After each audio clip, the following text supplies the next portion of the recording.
Okay, so some updates. Let me give you guys a couple of updates before we get started. So your exam is not posted yet. It will actually be posted tonight at 12 o'clock in the morning. It won't be due until next Wednesday at 11:59 p.m. Do you want to repeat that? Did you guys hear it? So your exam won't be posted till tonight at 12 o'clock tonight. And it won't be due until next Wednesday at 11:59 p.m. Okay, so your practice exam also will be opening up tonight, so you can take it as many times as you like, and it won't close until 2 hours before the exam. Okay, it's going to be on Canvas. On Canvas. It's going to give you, it won't give you a complete grade because part of it is short answer. So the short answer questions I have to grade. So you have to wait for me to grade. But you'll have an idea of how you've done. Dr. Henry, Yes. The practice exams, we could do it multiple times, right? That is correct. You can do it as many times as you'd like. Yes. But the actual test itself is just once. Yep, it's one and done. Okay. So the other thing, it's being proctored by Proctorial. And so you guys need to make sure your Proctorial is working.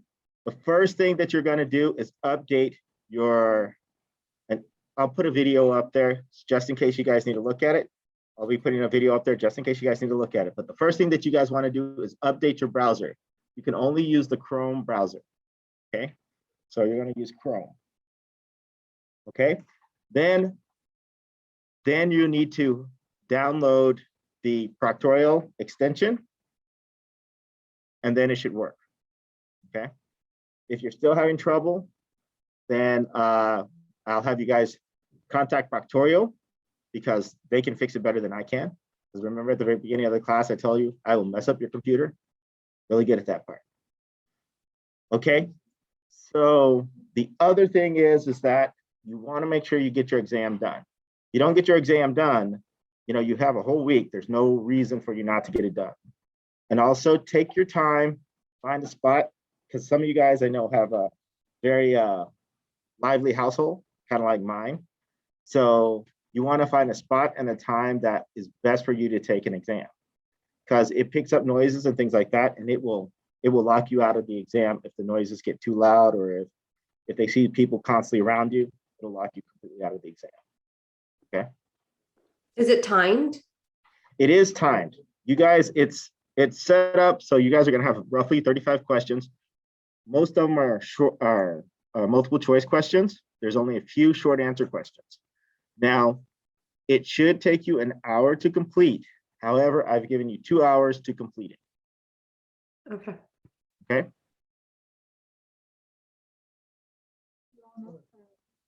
It's closed book. You can use your packet.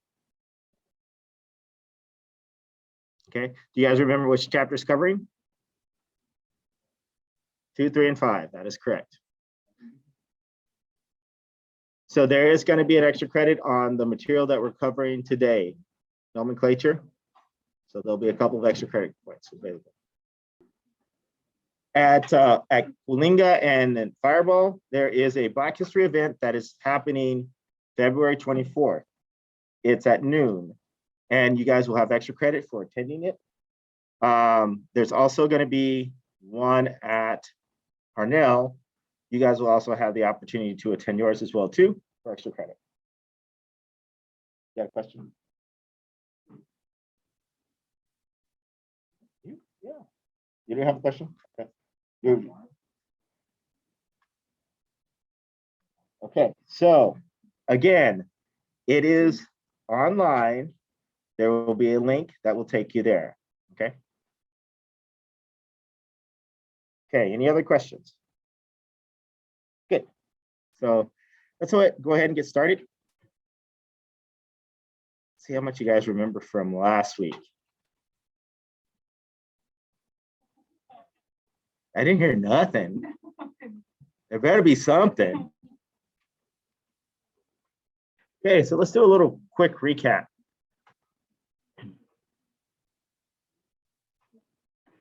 So let's say we have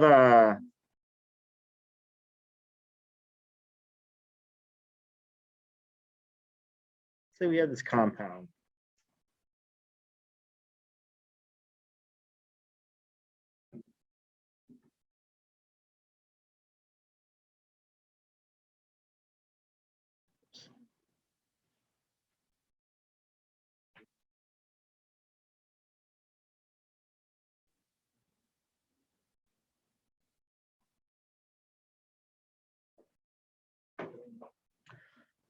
Okay, how would I go about naming this?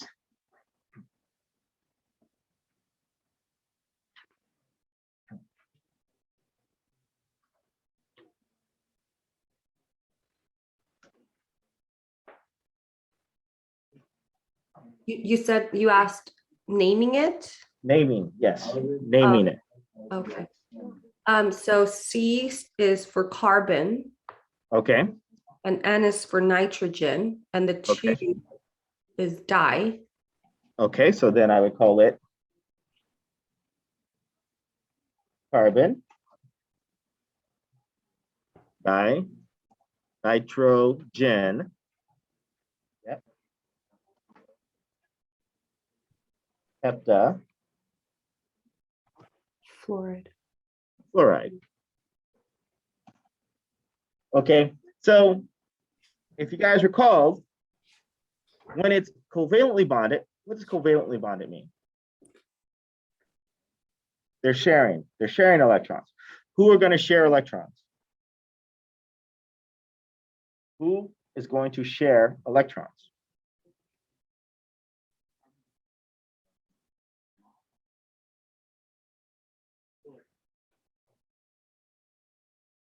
So what is it about carbon and nitrogen and fluorine? Okay, but there's more to it than that. What? They're all nonmetals. So nonmetals are going to share electrons, right? No, carbon is not a noble gas. Who are the noble gases, since you brought that up? Helium, neon, argon, crypto, xenon. Which group? Group 18, that's correct. So group 18 are the noble gases. Noble gases mean that they're happy, they don't really want to react. And so they won't react unless they're absolutely forced to react. Okay, so they're happy, they don't want anything like that. Okay, that's right. Everyone else is trying to be like the noble gases. So they're going to have to share electrons. They're going to either give or take electrons. They share electrons when they're nonmetals, right? So, and these are nonmetals. Do you guys remember where nonmetals are? Can you tell me some other nonmetals? Oxygen, phosphorus. What was that? Silicone. Well, silicone is a metalloid. It plays on both sides. Okay, so metalloids are kind of in the middle. Carbon. Carbon. Yes, even though it's a noble gas, it is a nonmetal. Okay, so the nonmetals are going to form covalent bonds. They're going to share electrons. And we kind of talked about that last week.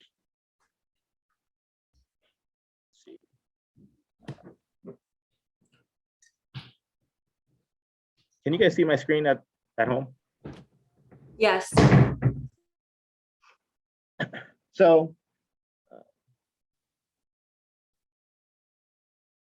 everybody has their periodic table. We'll get you one afterwards. So if you kind of take a look at your periodic table,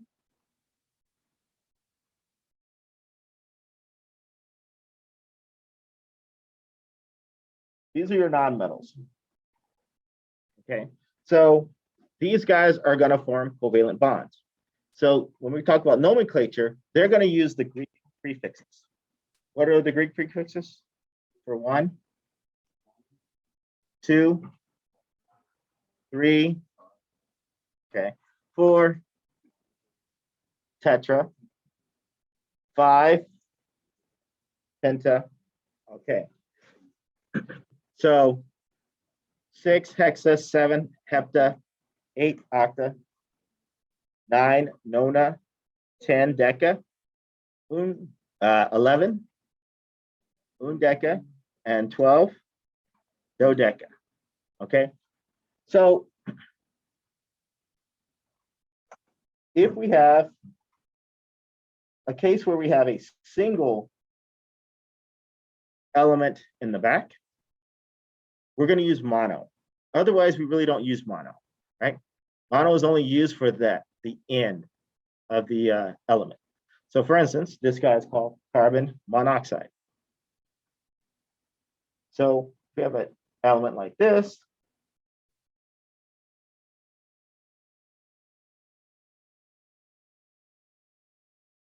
so what would that be called?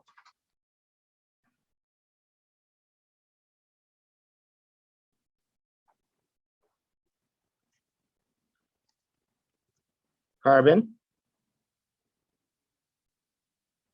X nitrogen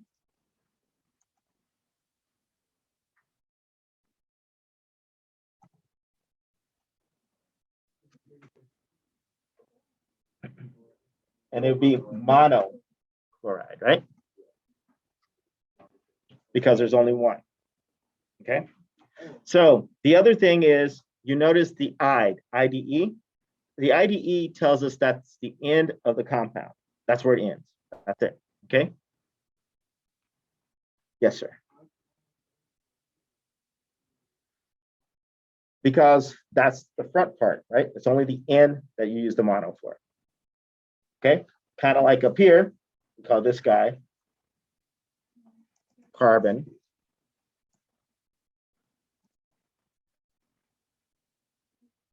monoxide. And this is only with covalent bonds? This is only with covalent bonds. Okay, so covalent bonds uses the prefixes. They're the only one that uses the prefixes. Yes, sir.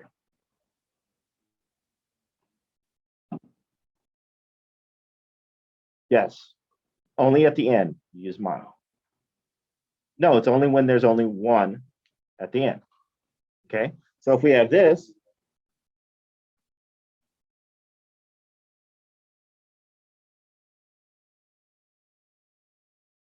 let's see. So if we have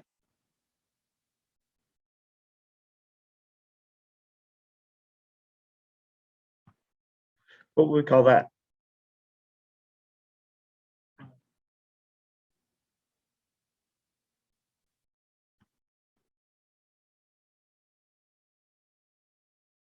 It's all this stuff.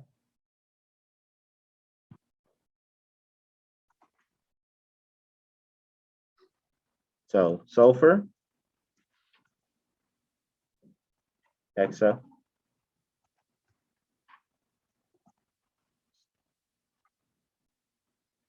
chloride. Okay. Questions? Okay. So let's say we had this.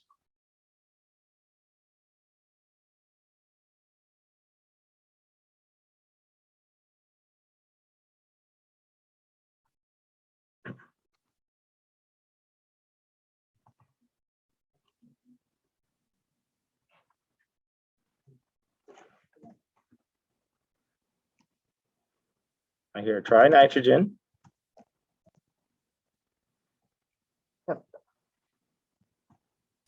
So here, you're not going to put the A, you're dropping the A, you're just going to put hep oxide. And that's only with oxygen. Okay.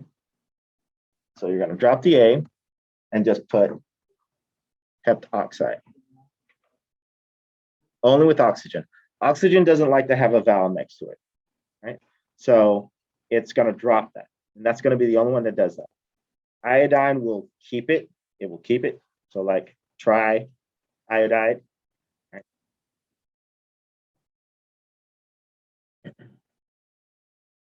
Okay. Questions? Concerns? Anybody want to give me cash? You must, because you keep uncovering your nose. I'm gonna start charging you $1 for every time that happens. I'll be rich by the end of the night. That's just because you're hot and steamy over chemistry. That's all it is. Okay, let's see.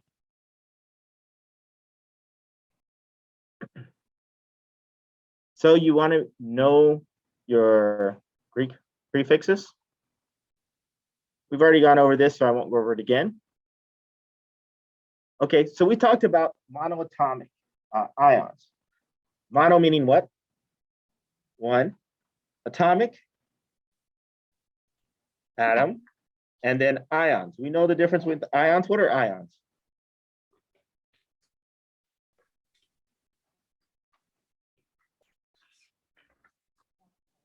They have a charge. Okay, so a cation is positive and an anion is negative. You know, cation, positive. Remember the bad joke that only one person laughed at? All right. Okay. So when we're working with ionic compounds have to have a total of a neutral charge. So the cations have to add up to the anions. It has to equal a total of 0. Okay, how do we determine the charges on elements? Do I just pull them out my butt?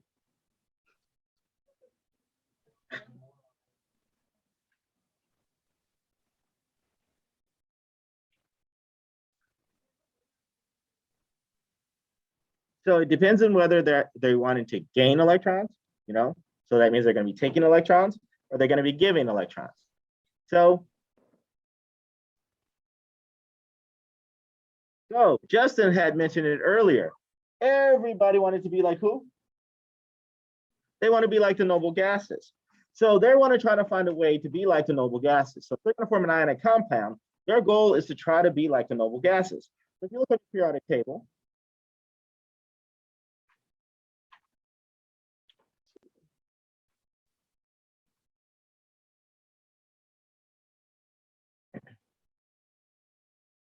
let's say we're looking at oxygen. Oxygen is located there. So tell me, based upon what you guys remember, what's happening with oxygen?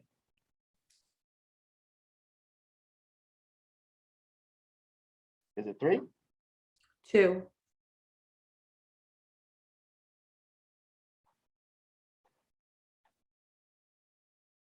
It's 2. So it's going to gain 2 electrons, right? So if it gains 2 electrons, what's going to be the charge on it? That's right, it's going to be negative. So it's going to be a negative 2 minus. Now, if we have magnesium, magnesium is located right here. So it's going to be 2. It's going to lose 2 electrons. Okay, so then if it loses 2 electrons, then what's going to be the charge on it? Positive. Okay, so it's going to have a 2 plus. So if I'm putting magnesium and oxygen together, then it's going to balance out completely. So then I could just write it as MgO. Now, when we name it, we always put the cation first. Cation first. Which one is the cation? Magnesium is the cation.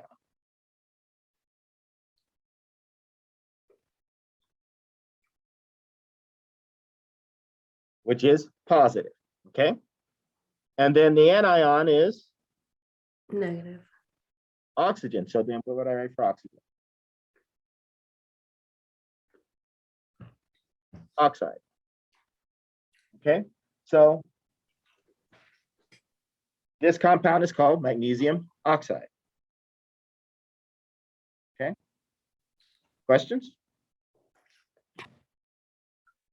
No questions, good. So you notice, did I put mono in front of it? No. Okay, so when you're talking about ionic compounds, you are not going to use the Greek prefixes. Okay? Can you repeat that, please? When you're talking about ionic compounds, when you're naming ionic compounds, you are not going to use the Greek prefixes. Okay, now there will be an exception. We'll talk about that later. Yes.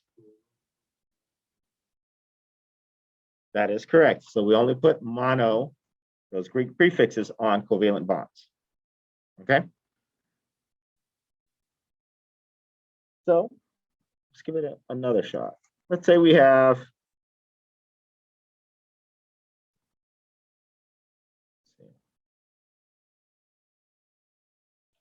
we'll do strontium and silicon.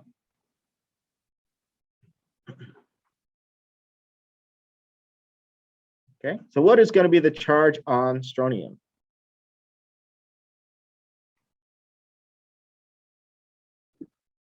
So it's going to be positive. Positive what?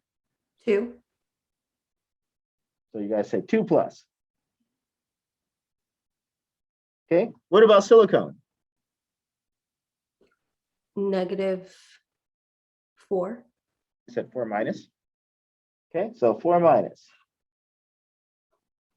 Okay, so in this case, how many strontiums will I need to balance out the silicone? Each one is 2 plus. This is 4 minus. So how many will I need? I'll need 2. Because we know 4 minus 4 equals 0, right? And that's what we want. Okay, so then our compound will be SR2. Now we use the subscript Si. Okay, now what will we name this?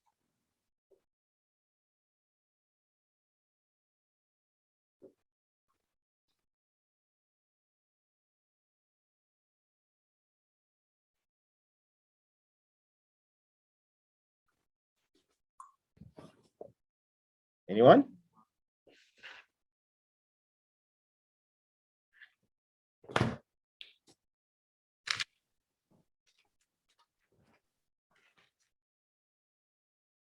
What's there? Tell me, what is our cation? Would it be dystrontium?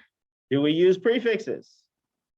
Oh, No, so it's not a di. So we know we don't need Greek prefixes for this. We know based upon the charges that they are, which we already know, they have to be balanced. The rule is they have to be balanced. So we don't need to put how many there are. So in this case, we would just call this strontium.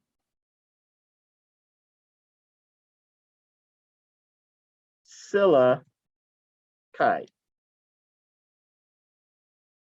Okay, so then we just drop the O in, replace that with an IDE. Yes, ma'am.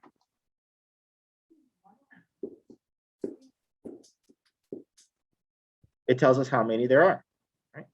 So the subscript lets us know how many there are.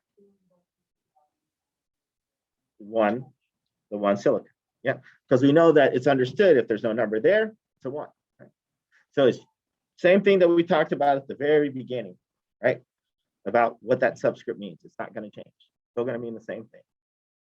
Okay. You want to try another one? Okay. Can I clear this, or do you guys need a second? You need a second? Let me know. Okay.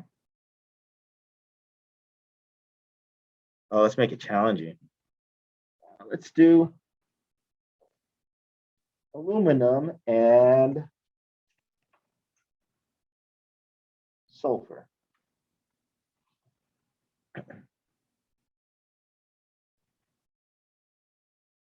Okay, so what is going to be the charge on aluminum?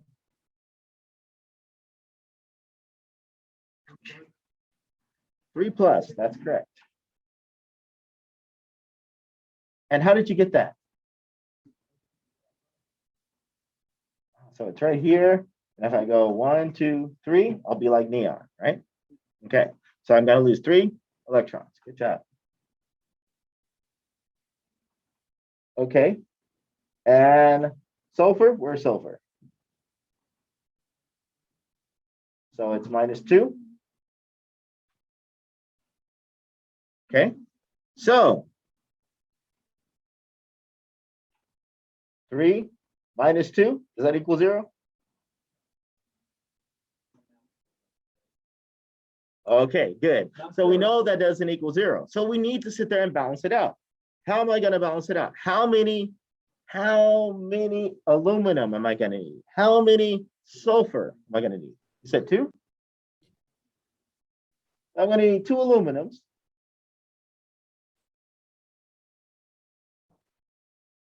And 3 sulfurs.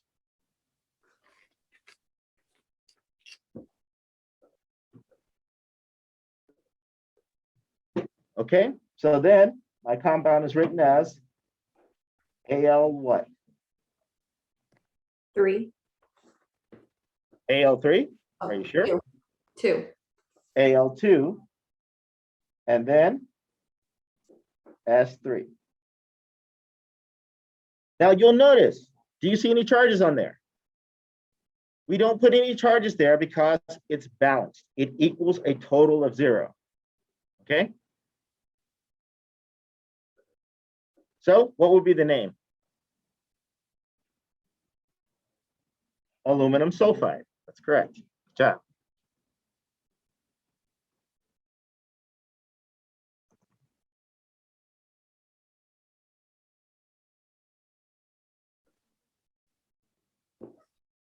Okay, yes, sir. Yes, only the second word is changing. Good job, good observation. So the metal is always going to be left alone. It's going to be the same name it is, right? We know it's an ion. So if we were talking about just the ion itself, we just put the word ion at the end. We'd say the aluminum ion. Okay. And then the second word, the non-metal, is going to get "ide" added to it. We would call that guy the sulfide ion. Okay. And then when we put them together, it's aluminum sulfide.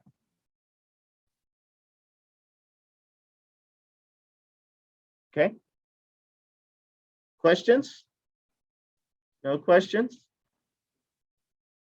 Concerns? We'll do one more and then we'll move on. Okay.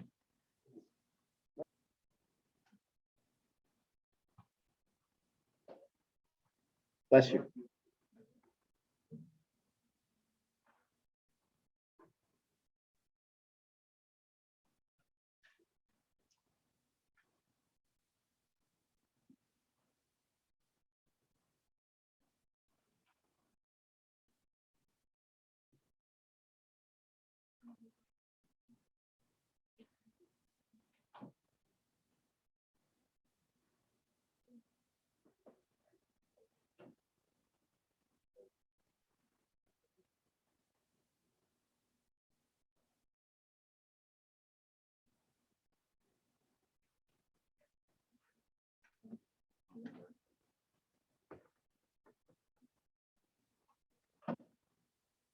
Okay. So what would be the charge on aluminum? 3 plus. Well, we know that from earlier, right? Exact same thing. We know it's not going to change. Okay. What about Ge? 4 minus. It can. It's kind of a weird case because it can go either way. It can either gain the 4, but it's going to prefer doing that because if it loses 4, it's going to start losing from its D shell as well too, and it doesn't want to do that. Okay, so it's going to gain those 4 electrons. Okay, so then how many am I going to need to balance it out? I'm going to need 4 aluminum.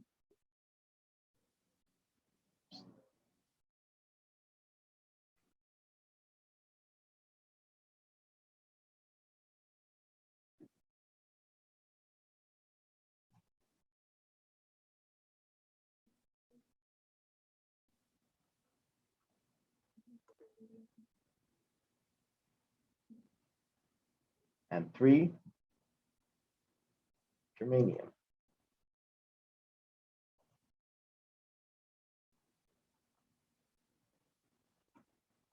Okay. So what would be the chemical formula?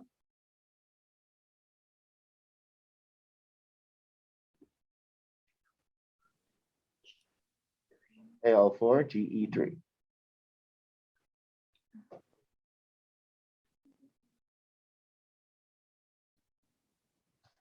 Okay. What would be the name? Okay.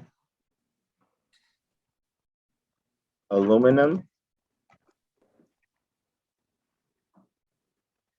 Chromite. Okay.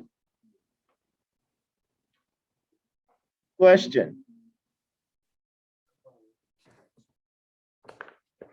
Sounds weird, huh?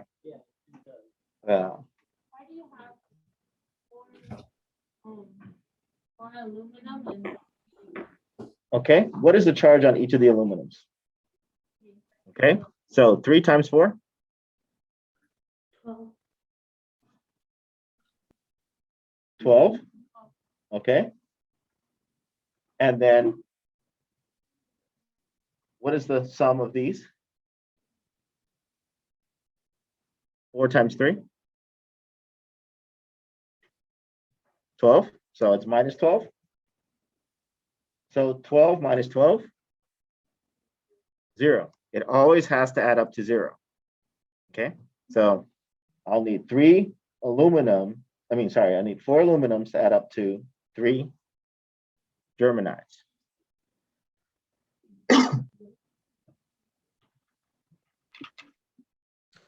Dr. Henry, I have a question. Yes, go ahead. So what if you can't get it to 0? You can always get it to 0. By So, or subtracting? Would you like multiply? no, that just means that you can always get it to 0 by adding more of the elements. So the easiest way to look at this is if we take a look at that superscript, the charge.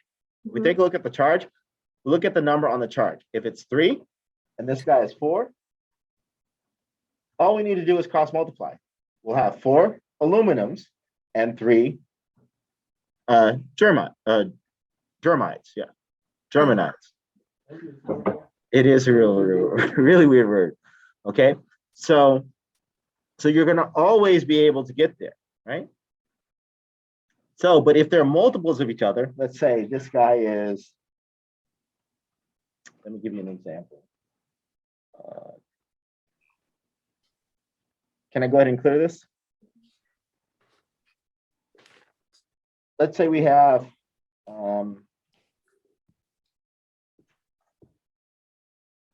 magnesium. Magnesium is 2+, right?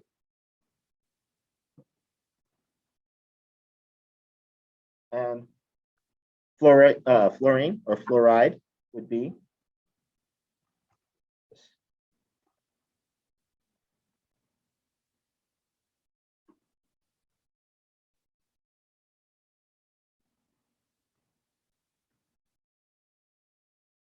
the charge on fluoride. 1 negative. Okay. Or 1 So minus. So then how many of those am I going to need to balance it out? 2, right? So then it's just Mg F2. So again, it's just that cross multiplication, right?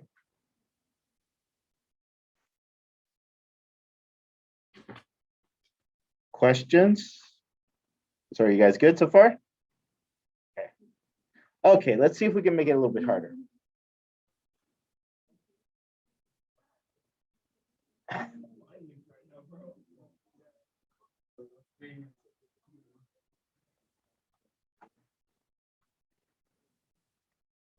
Okay, so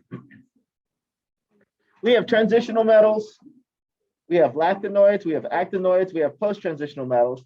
And remember, the metalloids can kind of go both ways. So they could either gain electrons or they can lose electrons. So depending on how they're paired up, they can go either way. So usually if they're paired up with a metal, they're going to be gaining electrons.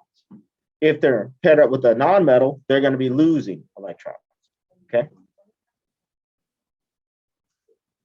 Transitional metals, so the metalloids, that's the metalloids. So metalloids they act like metals sometimes and they act like non-metals sometimes. So if they're paired up with a non-metal, they're going to be acting like the metal. If they're paired up with a metal, they're going to act like a non-metal. All the time. All the time. Now, the post-transitional metals, those are metals, right? The lactanoids, the transitional metals, and the actinoids, these metals, they can change their charge. They don't obey the octet rule, okay? So in other words, we haven't really talked much about the octet rule, but they're not looking to try to be like the noble gases.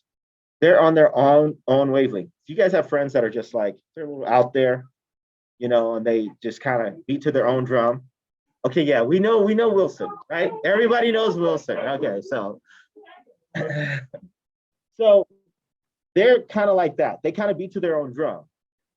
And so they will change the charges that they do. They don't obey the octet rule. So for instance, we have iron. We could have iron plus. We could have iron 2 plus. We could have iron 3 plus. And we could have iron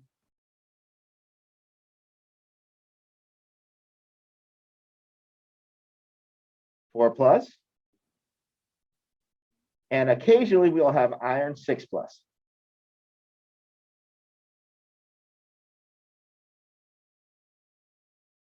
Okay, so how do I know which iron I'm talking about? The way that I know the iron that I'm talking about is by using Roman numerals. Okay, you guys remember your Roman numerals?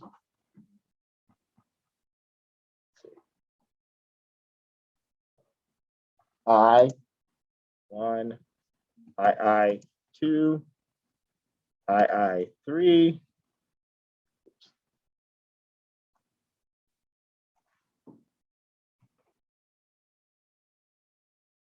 IB4, B5, VI6, VII7, VIII8, IX9, X10. Okay, so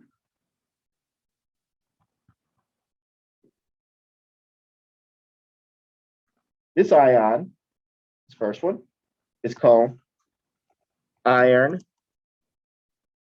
I, or iron 1 ion. This guy would be called iron 2 ion. This guy down here is called iron 3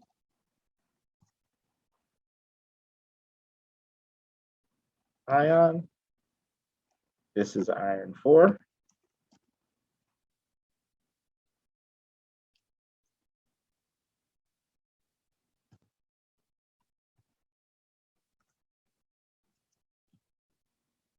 And this is iron 6.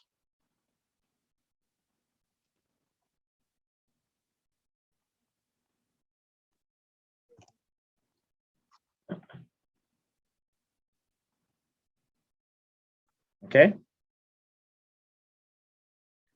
So if iron, let's use iron 6.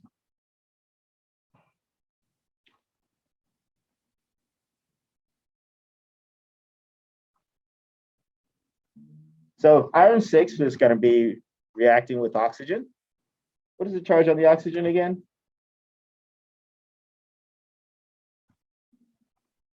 It's 2 minus. Oops.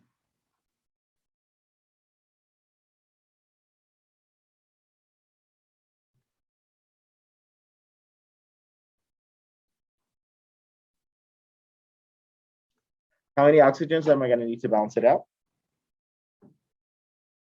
3.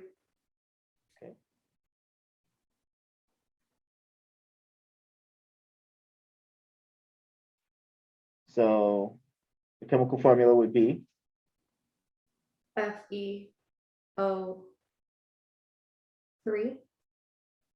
FeO3. Okay, the name?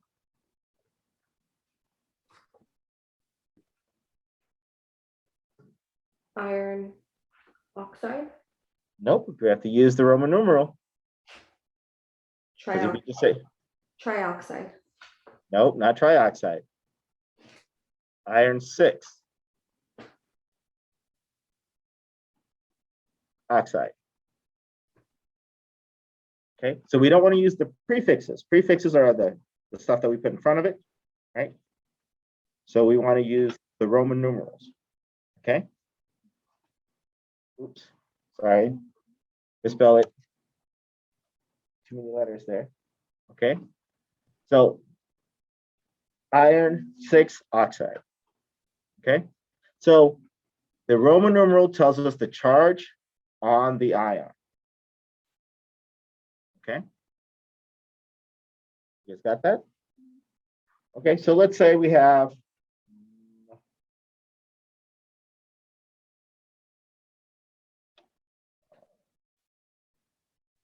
can I go ahead and erase this? Everybody got this down?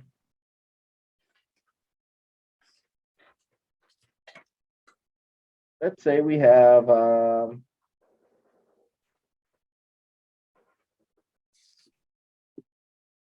Mn 4+. And we have nitrogen. What is the charge on nitrogen? 3 negative. Okay. Okay. So then how many Mn am I going to need to balance it out? And how many nitrogen am I going to need to balance it out?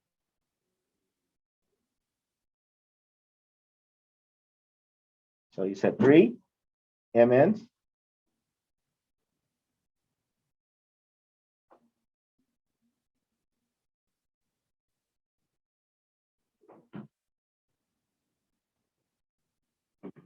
And you said how many nitrogens?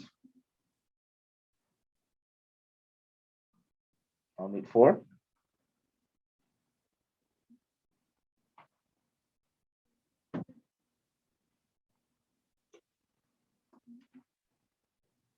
So my chemical formula is going to be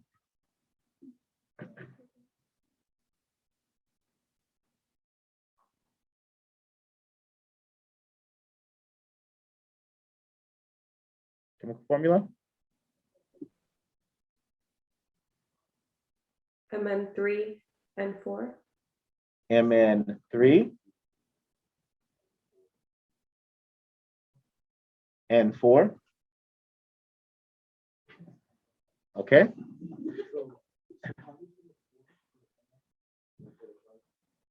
Well, because I know that manganese has the ability to be 4, it could be 2, it could be 3, it could be 1, right? I just said I'm just going to start off with 4, right? Okay. So then in that case, what would be the name of this compound?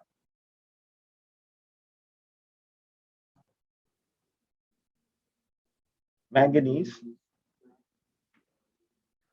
Manganese. What was that? Nitride. But we're missing one thing. So you're right about that part, but there's one thing that you're missing. We need the Roman numeral. What Roman numeral should it be? 3. So how many of you guys say 3? Raise your hand. 4. How many guys say 4? Okay, so we know it's the charge on the ion. So it's manganese 4.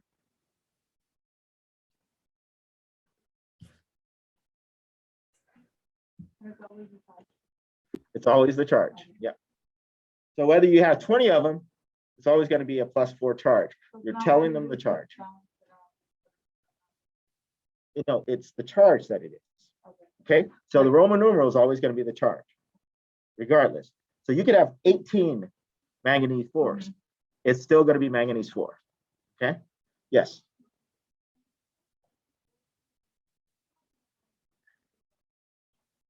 So it should have been iron. No. Because you said it was Fe, right? FeO3. That's not going to be iron 3, because what is the charge on each of the oxygens? It's 2 minus, right? So what has to be the charge on this iron? It has to be 6, so it's iron 6, right? So again, it's the charge on the metal. The metal's charge is going to be dictated by who it's with, right? So in this case, there's 6 total charges that are coming from the oxygen. So that means that this has to be iron 6.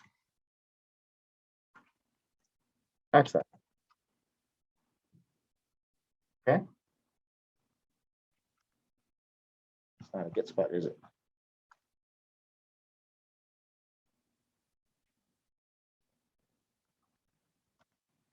Okay.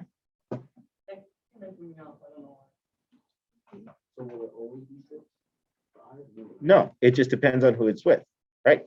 There's 6. What is the charge on each of the oxygens? -2, okay? So each one is -2, right? And there's 3 of them. So 3 times -2, that's -6. So that means that there's only one of these guys. It has to balance it out. It has no choice. So it has to be 6. Okay? You guys got it? Okay, we'll see. We're going to test this out. Okay, let's see. Okay. So what we're going to do is we're going to name each one. So you have to tell me the charge on the metal. Let me add a couple. Keep you honest.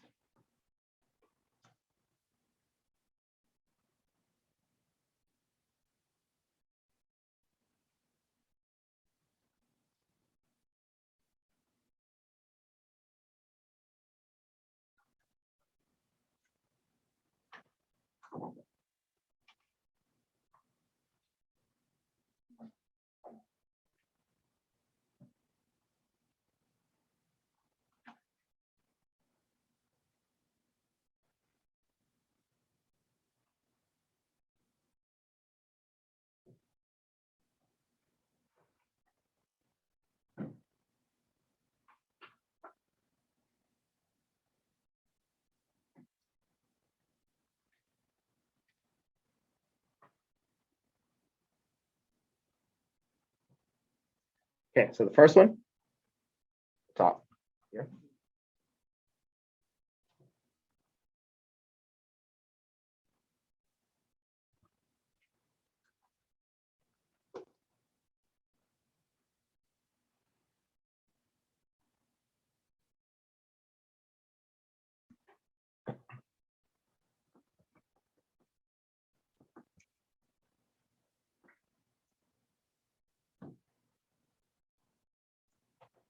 Okay, so let's start off with the charge. What's going to be the charge on the W?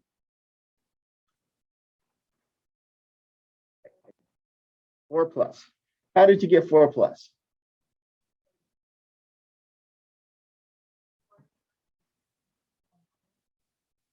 Okay, so chlorine has a -1 charge associated with it, so I need to have a 4 plus to balance it out. So then what would be the name of this compound?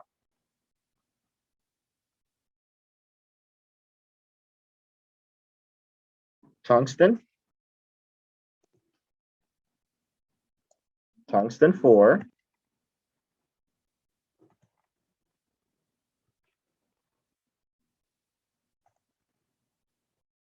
Chloride. Just have to talk up. You're acting like you're shy or something. Just tired? Okay. Let's see. What about over here?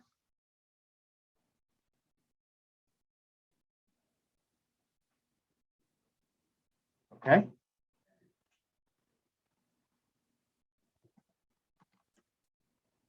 So tungsten is +6, the charge, its Roman numeral is going to be 6.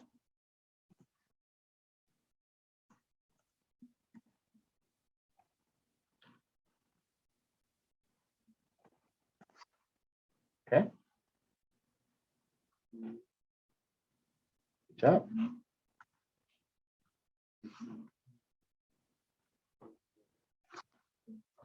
Okay. Number 3. What was that? Are you sure?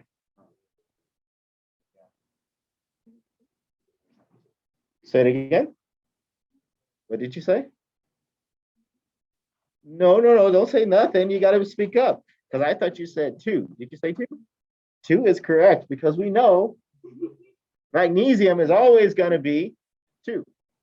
These are your definites, group 2 and group 1. Those guys are always going to be the same.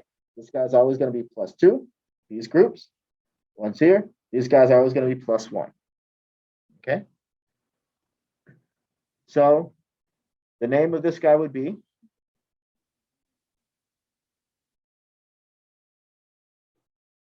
magnesium. So group 1 and group 2 metals, we don't have to put Roman numerals by them because they're always going to be the same. They're never changing. Okay. So then it would just be magnesium.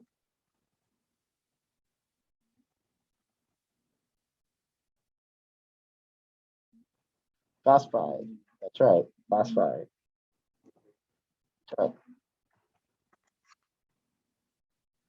Okay.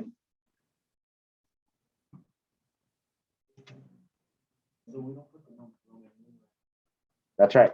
So if it's group 1 metals or group 2 metals, you don't use Roman numerals. It's always going to be the same charge. Group 1 metals are always going to be +1. Group 2 metals are always going to be +2. Okay. Group 3 through 12, and then some of these guys over here. So again, it's the lanthanoids, it's the actinoids, it's the post-transitional metals, and it's the transitional metals. Okay. So those are the ones that are going to need the Roman numeral. But there are exceptions, and I will talk about those here in a minute. Welcome to chemistry. There's always exceptions. Okay. So, number 4. Okay. So copper. So then it'll be copper. You said copper's +3. So then it's copper what? Copper 3. Nitride.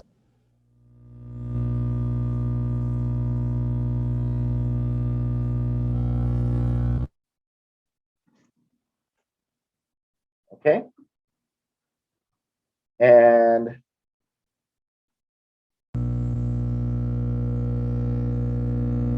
do you have a question piece?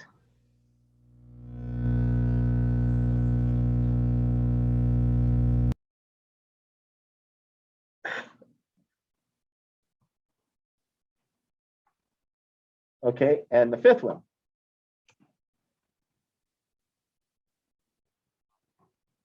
So it'll be a +8. That is correct. Okay, so then it's, what is SN? 10, 10, 8.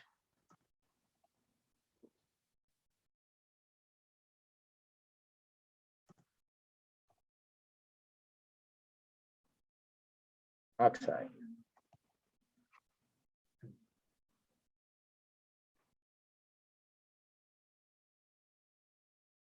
Okay. Pretty simple. What is the charge on each of the oxygens? -2. And how many do we have? We have 4. 4 times. Yep. Yep.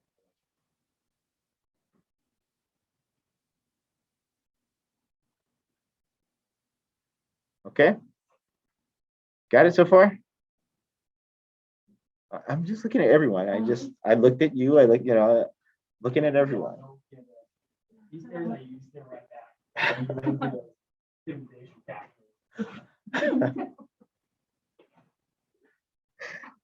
I don't know if it's temptation, this one. I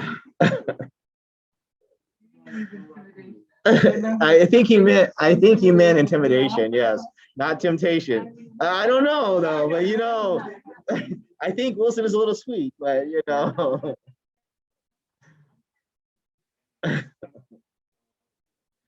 okay.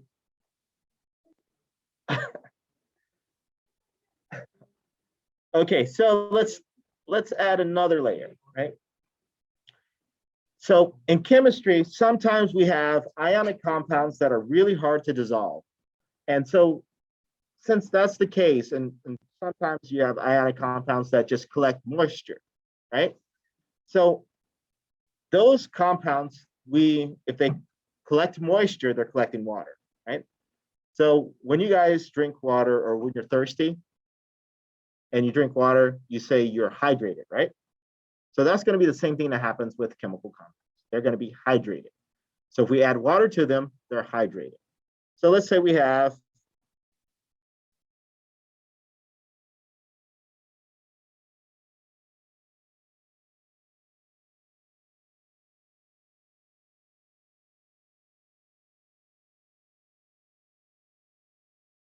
CaOH2. Oh, I got ahead of myself.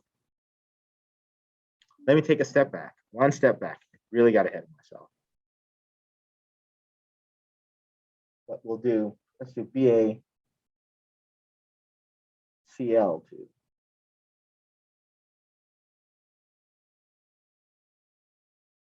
H2O.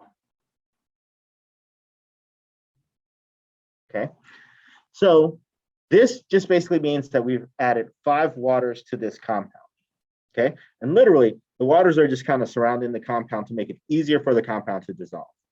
Okay, so in this case, we would name this guy barium chloride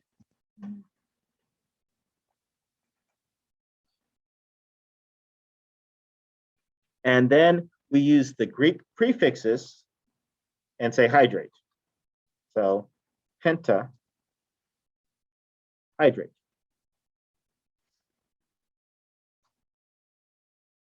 Okay, that would be the name of that compound. Yes.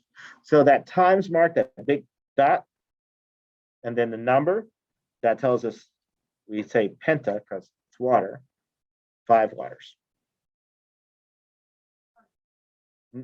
No, you put it at the end. So it's barium chloride pentahydrate. Okay. Yeah.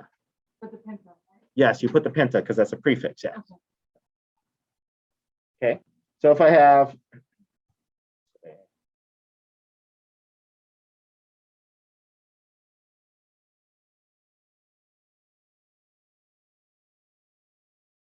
say I have Cr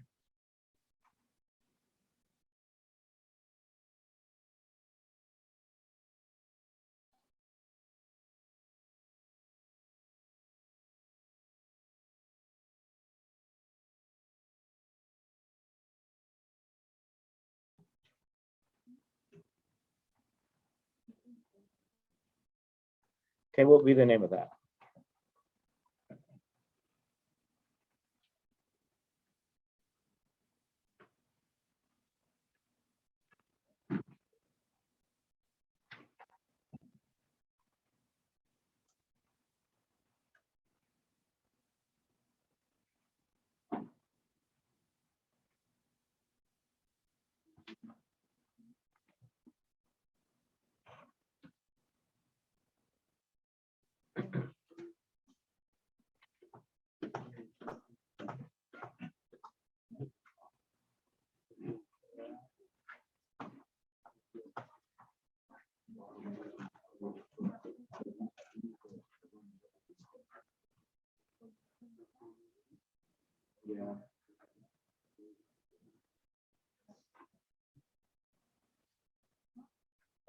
Wait a minute, I screwed that one up.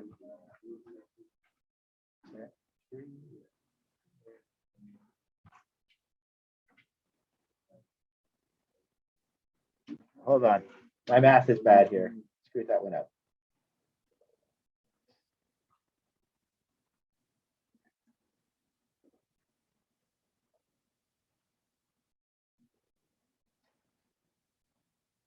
There we go.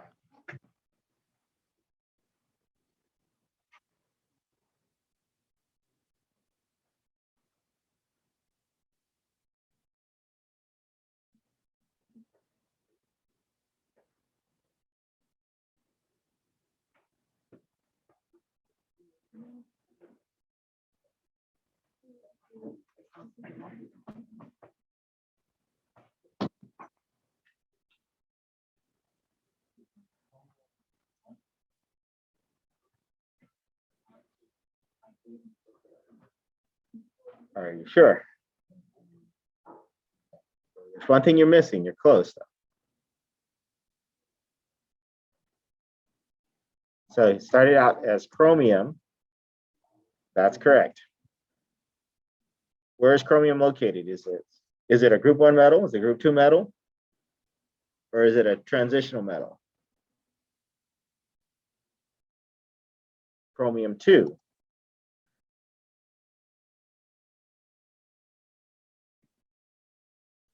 Arsenide, octahydrate.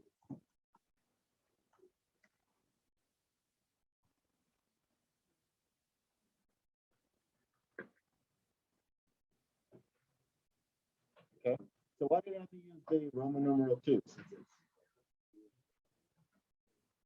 Because it's a transitional metal.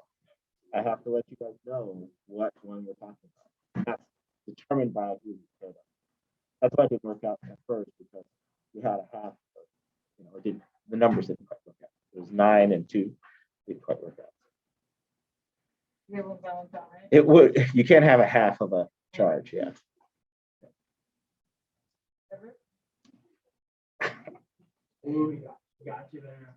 There are exceptions. There are exceptions. There are exceptions. There are special cases. We're getting there. We're almost to that point. So. No. I didn't lie to you, but I just let you know that there are exceptions.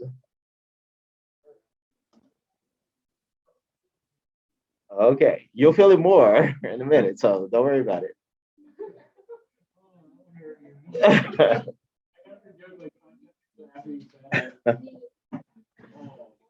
Okay.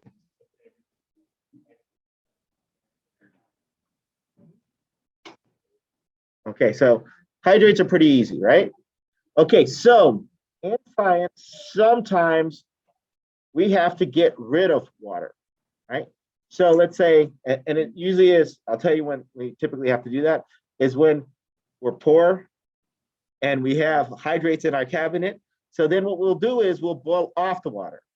And so we have to let other scientists know that we've boiled off that water.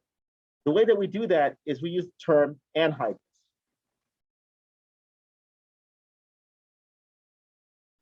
Anhydrous. Or you'll see anhydrate. An basically means it lacks water, okay? Or the water's been removed. So that's just letting us know that we've removed the water. So if we had this compound and we put anhydrous after it, then that basically means that we've removed the water from it. So we'd have chromium 2 arsenide anhydrous.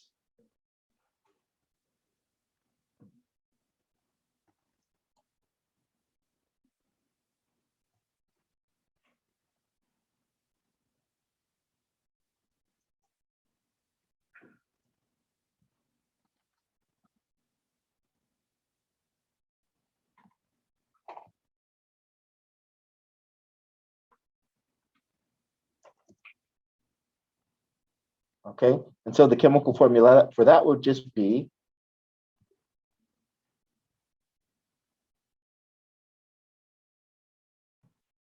Cr3 As2. Okay.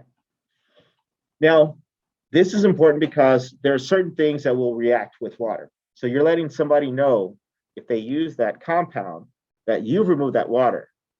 And let's say you know a certain person that isn't the best at doing what they're supposed to do. They always do a half-ass job. So, and you see that Johnny, you see Johnny's initial on there. Johnny is that person that does a half-ass job at everything. Are you going to trust an anhydride that is from Johnny? No, you're going to be a little skeptical. So you're probably going to boil it a little extra because you're like, okay, so I'm just going to make sure because I know Johnny is a half-ass. You know, he doesn't do everything completely, you know. So you're going to be sure of it. So that's one of the reasons why you do it in the lab. So let me give you an example. So one day I decided I was going to do a really quick experiment with some sodium metals. I don't know if I told you this, but group 1 metals, they're very, very reactive. But group 2 metals aren't so much. So I'm trying to show an example. You get this really quick, really smoky reaction and everything. And I'm supposed to be using an anhydride that it was supposed to be reacting with, right? And I thought it was because somebody was supposed to boil off the water. So I put it in there. The next thing I know, it blows up, right? Blows up so bad that it knocks the computer off the desk. My ears are ringing, smoke's going everywhere. And it's also the fact that I actually added way too much metal. It was just a little too much. I was eyeballing it rather than actually weighing it. 2 things that I shouldn't have done. Right? So, and it was a demonstration for a class, right? So the computers on the ground, everything like that. Couldn't get any of the keys to work afterwards and everything like that. Couldn't hear out of this ear for a couple of days, you know?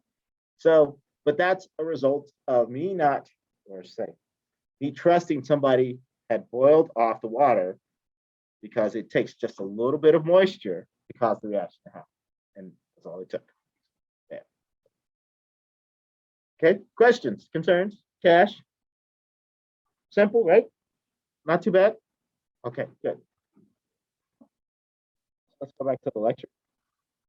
If we can move forward. So this is just basically telling you everything that we've talked about. So these ions would be called, what would we call this ion? What? Bromide. Bromide. That's right. This will be the bromide ion. What about this guy? Well, we got this plus. The barium ion.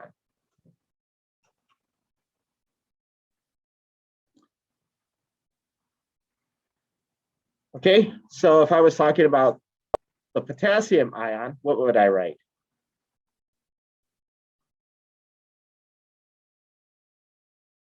What is the symbol for potassium? K. And I said it's an ion, so that means it must be K what? 1 positive, 2 positive, 16 positive. Okay, so single plus. And the fluoride ion?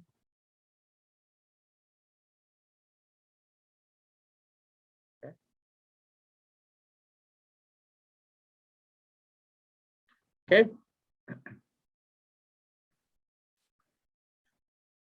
So we've talked about the transitional metals. Okay, so what would be the name of this first ion? This guy here.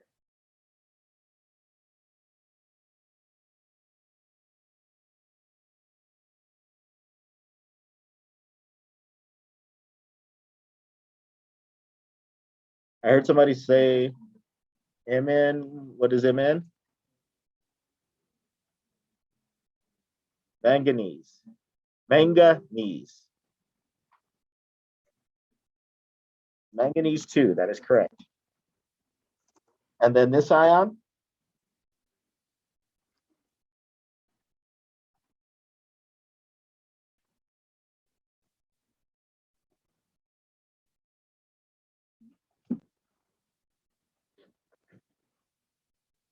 Okay, so how would I write the formula for the nickel 2 ion?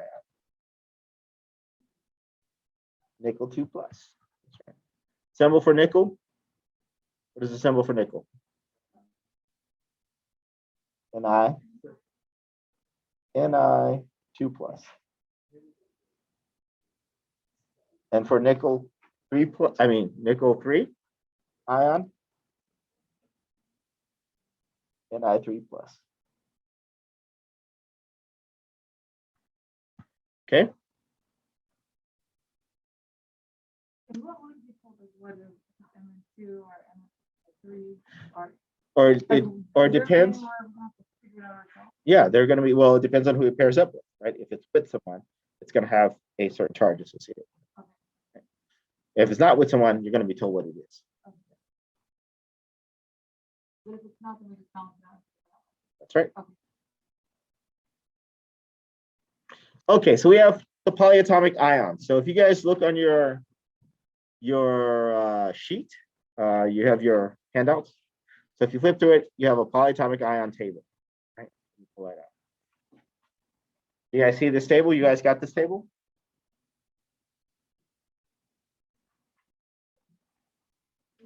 Okay, so on your polyatomic ion table, these are the most common polyatomic ions that you guys are going to be working with. So I want you guys to find, let's see, chlorate.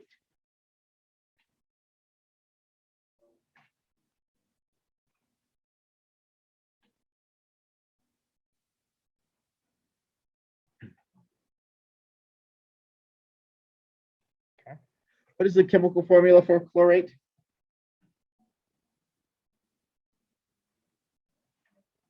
ClO3 minus. Okay, so if we're in the same groups, what are groups again? So the numbers on top, so that column, okay, so those are groups.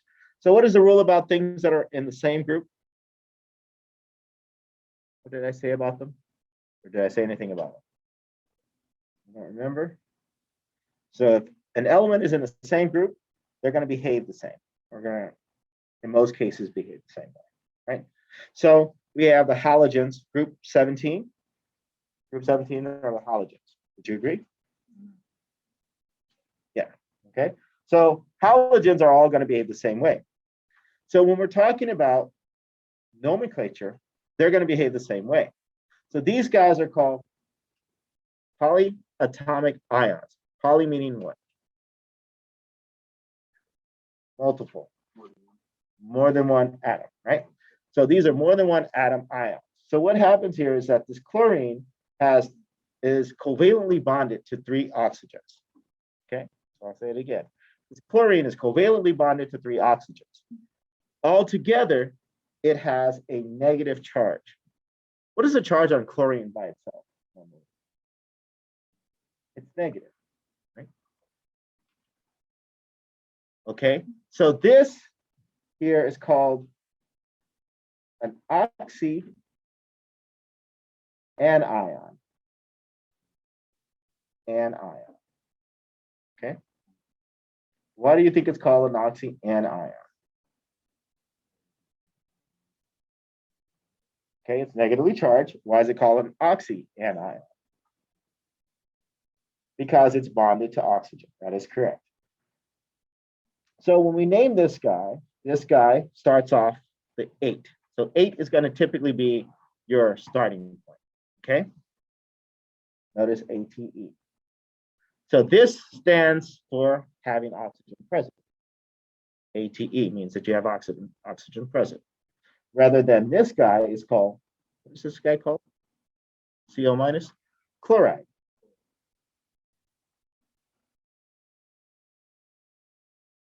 IDE, right?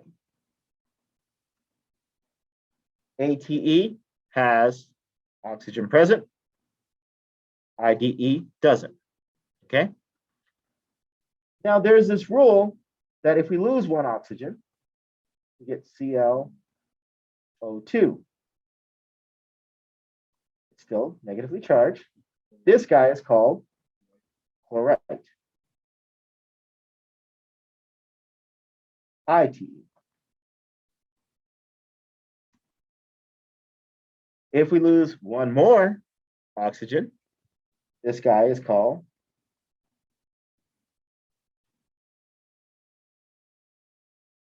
hypochlorite.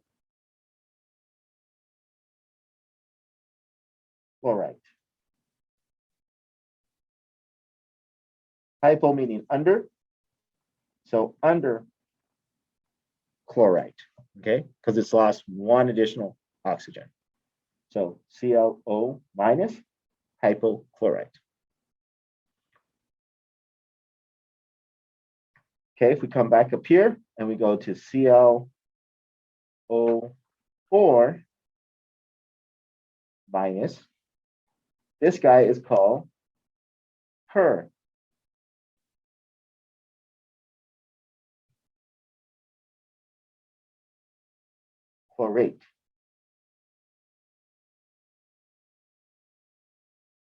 So if you're hyper, right, then you're above, right? So we just use the per so we don't get confused with the hypo. We just use perchlorate, okay? So it's one additional oxygen. Yes, sir.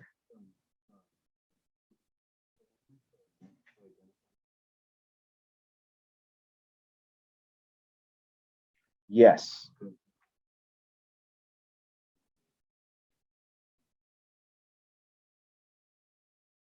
You're losing one oxygen. That is correct. Yes.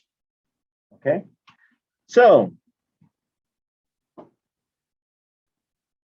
if we're going to name this compound,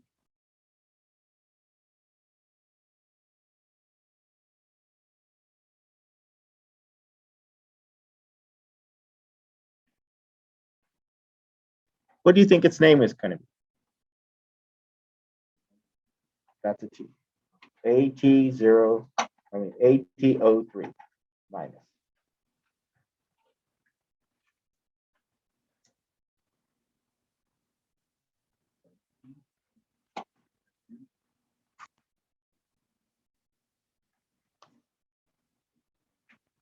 Acetate.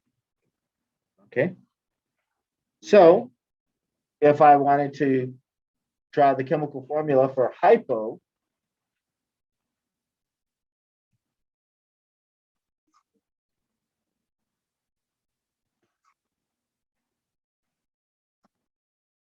acetate, it will be, you said ATO, and what would be the charge on it?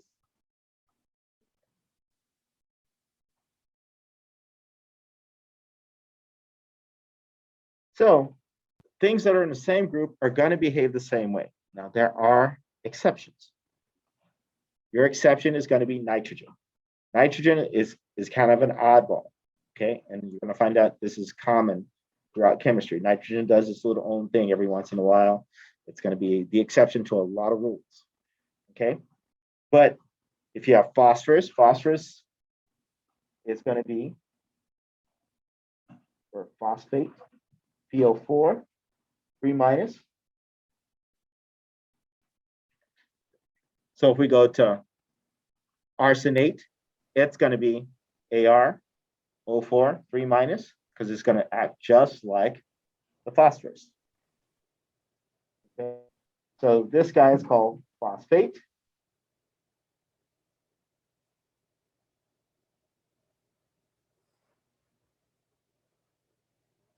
ATE. So what is PO3, 3 minus called?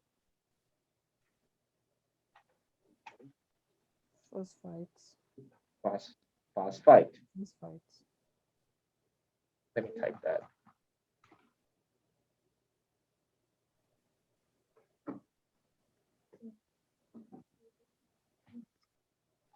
Okay. And let me move it over so you guys can actually see it somewhere. Actually, let's put it on the whiteboard.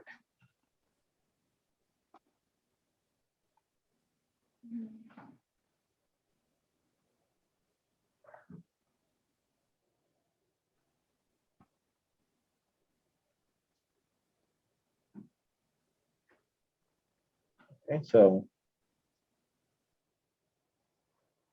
PO4, 3 minus was phosphate.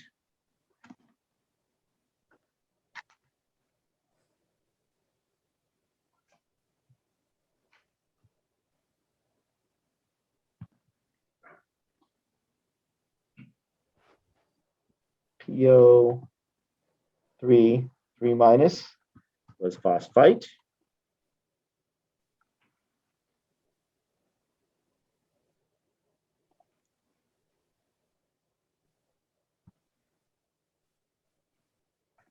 So What was the question piece? now, are they like? Is a symbol? Okay, let me say like it's an isotope, I guess. If phosphates, phosphate and phosphites have oxygen 3, and the other one has 4. Are they like isotope also? So we're not talking, in this case, we're not talking about isotopes. You're talking about an ion. So these guys are ions. So they're polyatomic ions. So it's acting as, they're covalently bonded, but. Yeah. Okay. Okay. Ions. So they have like phosphates have 4 oxygen, and phosphate has 3 oxygen. Yes. So phosphate, ATE, Yeah. has 4 oxygen, and phosphite has 3 oxygens. Yes, that's correct. So we're just losing that oxygen, and that's changing the name. Okay. Okay. Yeah. Okay. So then if it's PO2 minus, PO2 3 minus, then this is called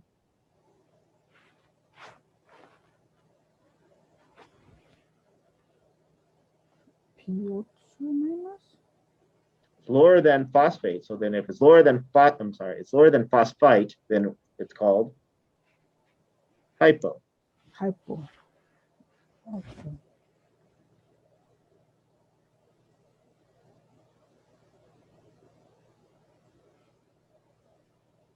Okay.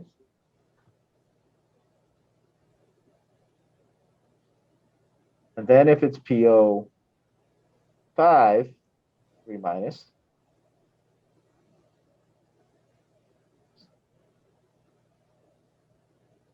it's per. It's per. That's right. Okay. So. So for the per, the AC, IT, and the hypo, can we do that on anything or on certain? Yep. No, it goes pretty much on anything. As long as there's an oxygen there, and that oxygen is, but you always have to try to find that starting point. Okay. So like for instance, I'm gonna put one up here. Okay.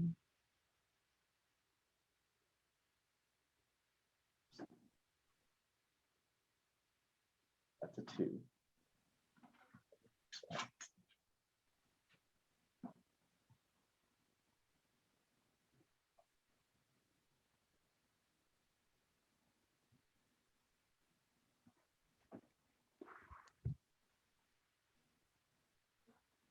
Okay. What would this guy be called? Okay. C2 what? That we can see the other. I cannot see the other formula.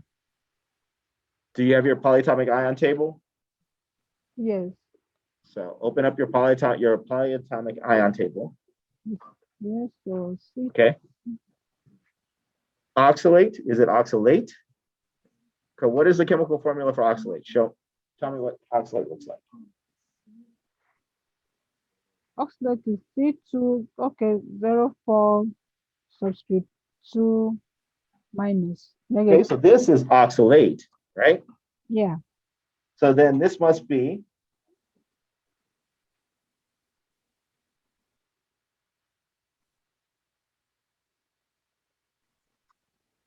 that's oxalate. So this is oxalite. Oxalate. Okay. Okay. That's only oxalate. Yeah. Okay. And so if I had C2, 0, 5, 2 minus. You said somebody, I heard it. Hypo. Per. Okay. Huh? Per oxalate. Per oxalate.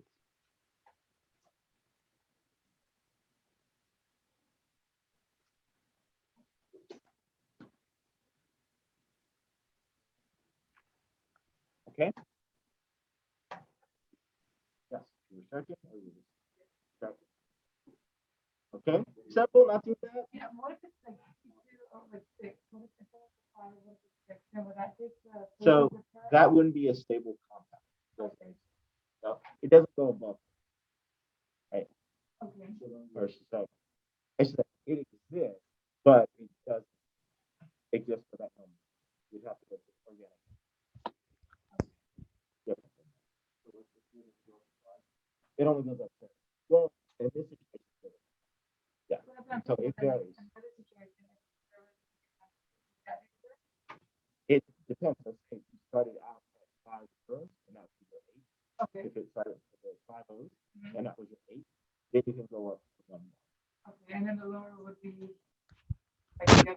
That's it. We just got down here. Okay. So just depending on your starting. Okay. But there isn't.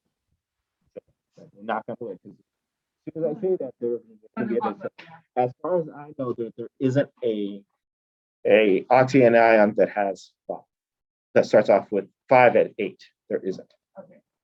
As far as I know, there's one that's 7. There's this guy, CR2O7. Okay. Mhm. So if you look at that 2 minus, what's the name of it? Anybody? CR2O7. Dichromate. So this is called dichrome.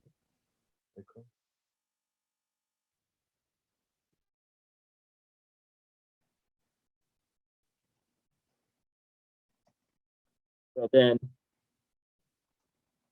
if it was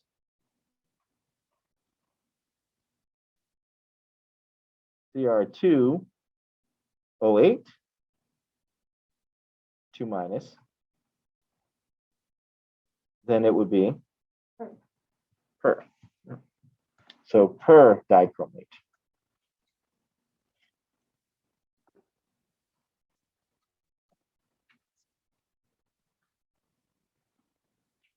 Yes.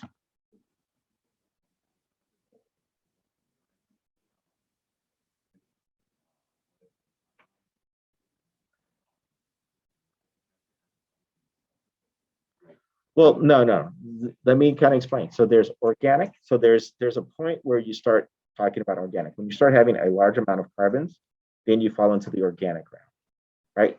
And then there's the inorganic. This is still considered to be inorganic if it's carbons that are like 2, at most 2, then you still are kind of in the inorganic round, sort of, but you can get into the organic round, right?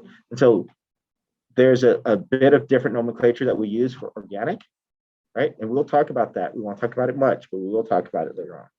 But right now, we're focusing on the inorganic. So just for right now, focus on this part. So, So that right then, will always be there. Always. yes, So then, so that's the starting point. Like, that's your starting point. Yes. that would never change. Like, That's no right. question. Yeah, it Like, never where the changes. per and then where the I, Yeah. where the- Yeah, so it's always your starting point is always there, right? Oh, okay. And so you're looking for that polyatomic ion. So in the name, you're going to be looking for the polyatomic ion. Okay, so these are, again, polyatomic ions. Can you guys tell me what this one is?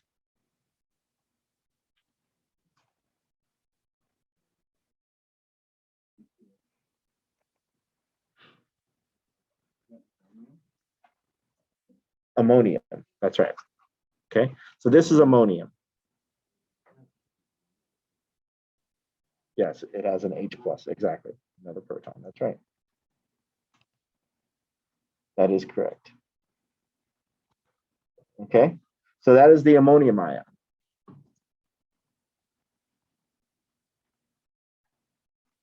Okay, and as Justin just pointed out, you guys should know what NH3 is. What is it, NH3 called? Ammonia. Okay. So the ammonium ion is just the addition of a proton to ammonia.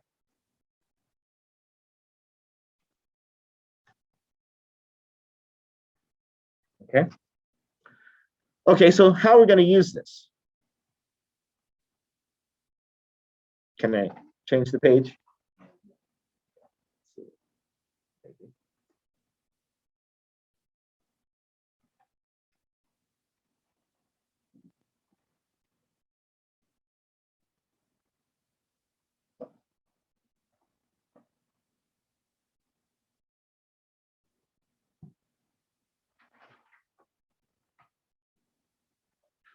So when we're dealing with polyatomic ions, OH is called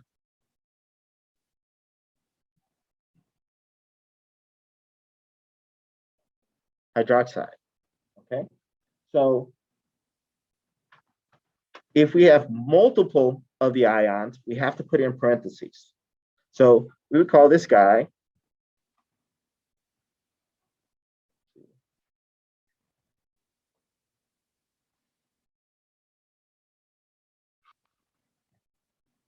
barium hydroxide.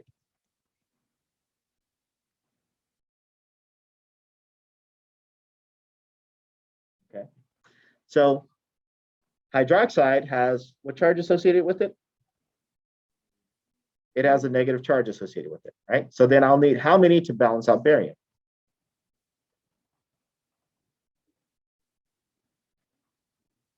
I'll need 2. And so I put the OH inside the parentheses and I put 2 on the outside. So I can't write it as just OH2 because it's both the hydrogen and the oxygen that's acting as the ion. So you see the difference between it? Okay, so let's see. How about this guy?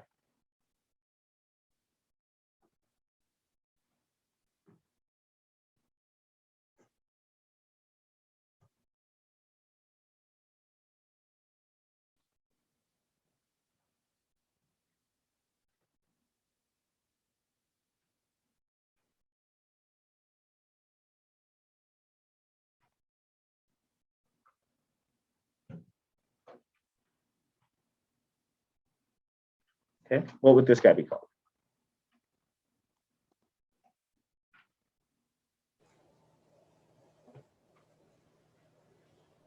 Magnesium Chlorate. phosphite.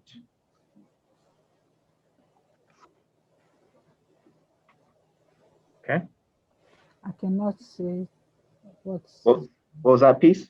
I can't see. I'm only seeing magnesium, but I can't see the other symbol. So MgPO3. So if you look on your polyatomic ion table, let me go back to the table. Oops. Mg. So I can't find it. PO3, 3 minus. You guys see that?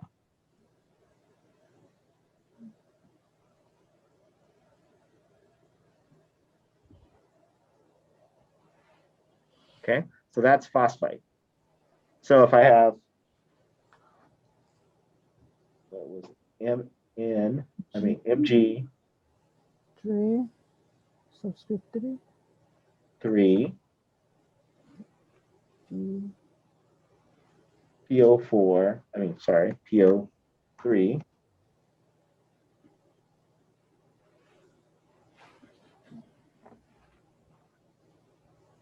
two, right?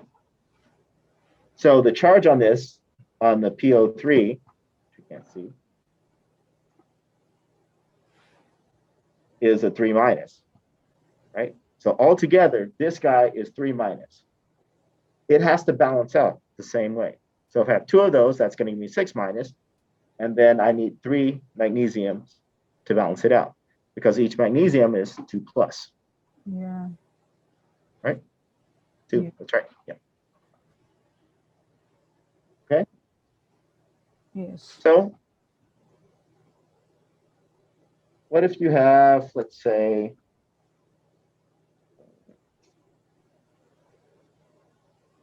aluminum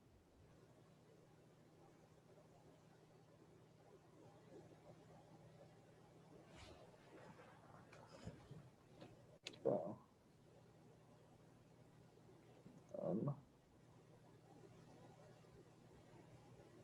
per iodate.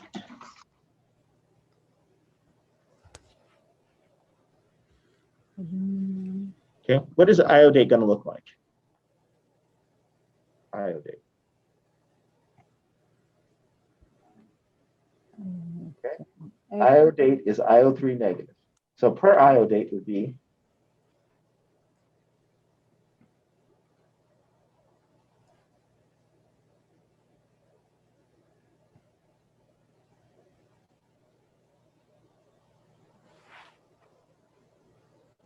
okay, so per iodate would be IO4 negative.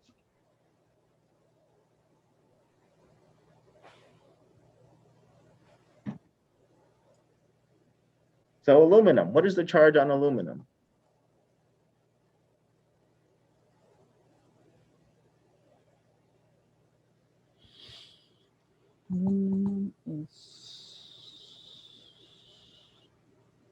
Positive, positive what? Positive 3. So then how many am I going to need to balance it out?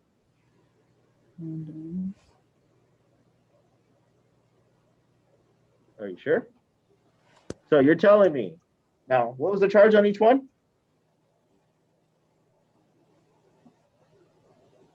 The -1. So if the charge is a -1, so how many am I going to need to balance it out? I'm going to need 3, right? So it's not going to change. So I'm going to still need 3. So it's going to be Al parentheses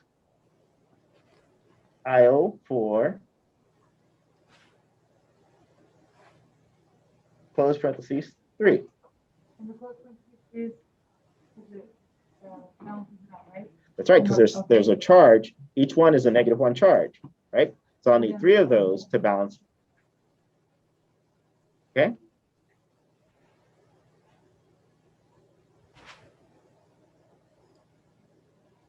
Okay, you guys got that? Kind of. Okay. Let's try some more. Just one more and then we'll move on. Let's see. What if I have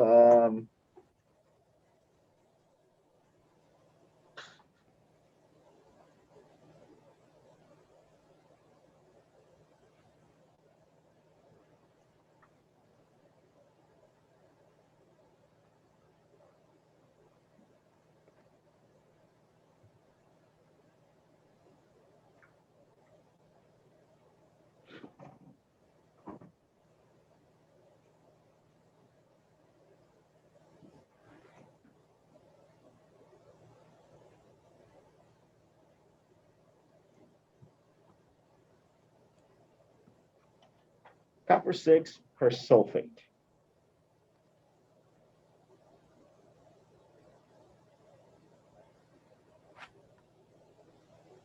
You guys see that?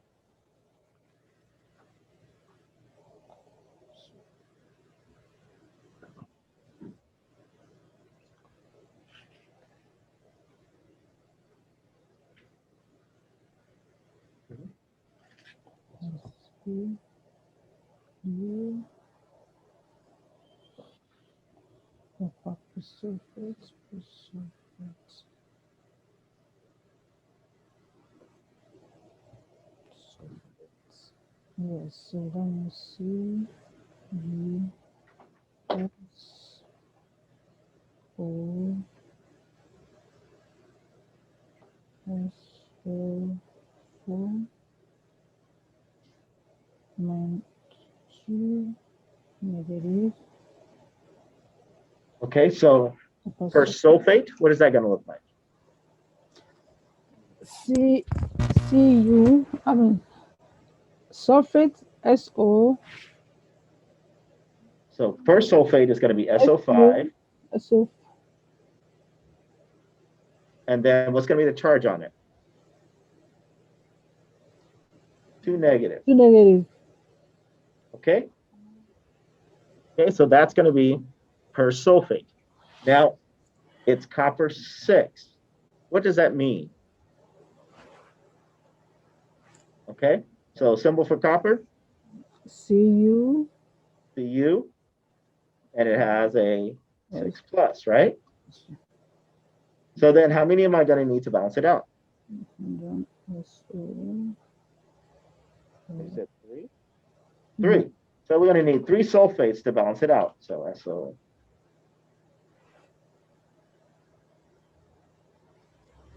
Okay, it's fine.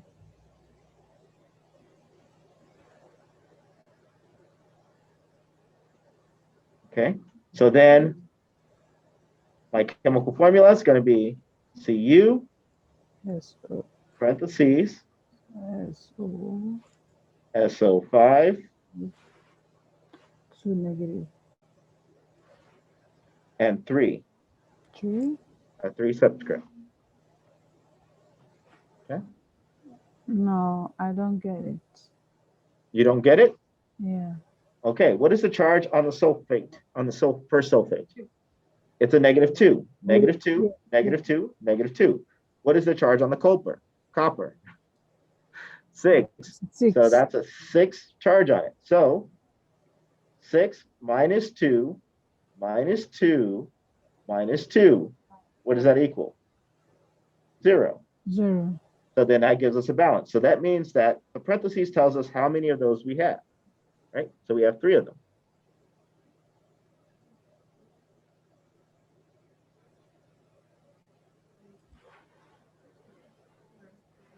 That's right. Right, right? That's right. Okay. Yes. Okay. So sulfate, exactly. So Doesn't make it six, that's all, that's why you- 2, because we counted it out. that's And right. then we just take down the copper and then- Yes, it has to equal 0 at the end. and Yeah, then the 3 is just use the balance of it. the 3, exactly. Because you need 3 of them, right? There's 1, 2, 3. Okay. So sulfate is this, per sulfate is SO5. Yeah. Okay. Are you with me, Peace? Not yet. You said not yet, or you're almost there? Almost there. So the first sulfate is because it's still SO sub 5 and negative 2, the 3 sulfates. Yeah. So if it's SO4 negative 2, that's sulfate. I have it underlined right here, right here. So Yes. right here. Okay. Yeah. So that's sulfate. Per means that we added on an extra oxygen. Okay, add the extra oxygen makes it It makes it per sulfate. per sulfate. Yes, because it's hyper, so it's per, Okay. adding an extra. Yes. Okay, I get it now. Okay. Yes. And so the charge is still going to be the same. It's still going to be a negative 2 charge. Okay. Okay. So then each of those are going to be negative 2. So that's negative 2, negative 2, negative 2. So that's a total of negative 6, right? Okay, yeah. Okay. And copper 6 means that it's 6 plus. Okay. At the end of the day, it has to equal 0 to be balanced out. Okay. Yes, got it. Okay, good. So I'm going to clear. Okay, so we're going to try one more, and then we're going to have to take a break. Okay, potty break after this. One more, and then we'll take a potty break. Okay, so let's do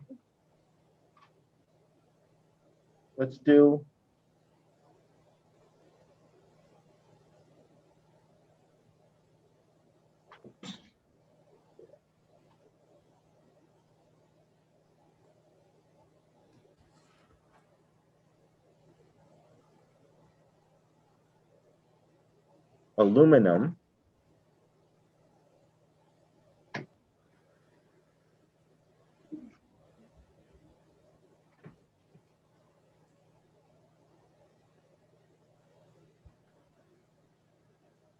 hypo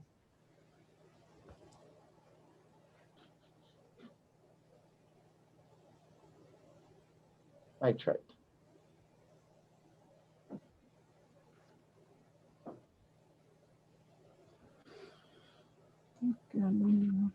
Okay. So the chemical formula for aluminum hyponitrite. Okay, Al nitrite. Al in parentheses, NO2 Okay. substitute 2 and negative.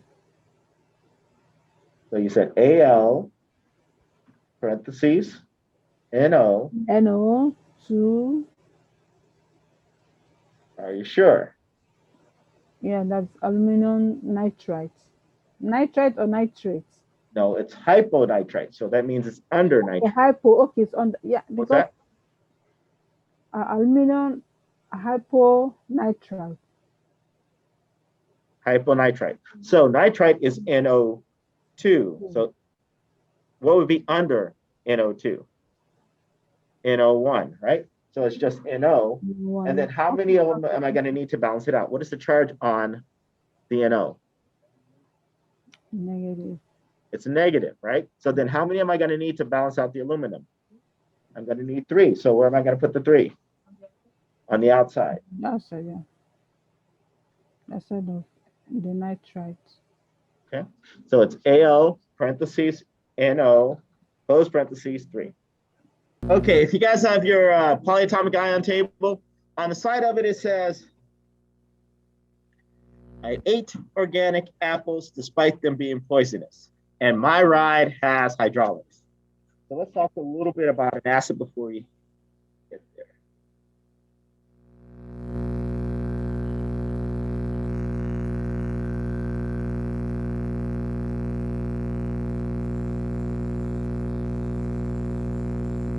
Okay, so acids are defined by the hydronium ion. The hydronium ion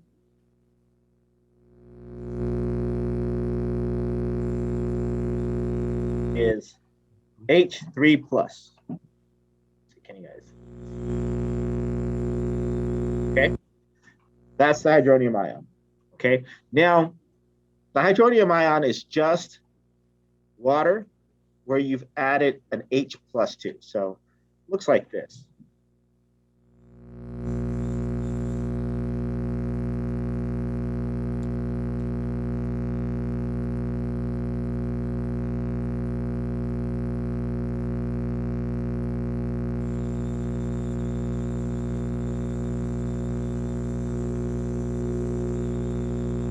How many of you guys have had a clingy girlfriend or clingy boyfriend?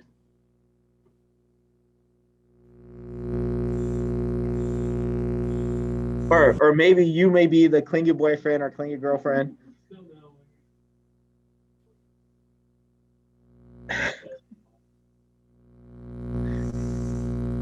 Okay. At least he's honest. Yeah. I don't know what to say anymore.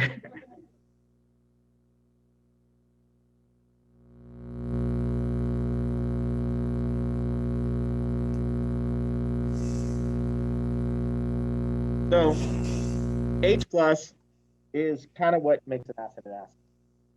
And H3 plus is just basically that H plus binding onto water.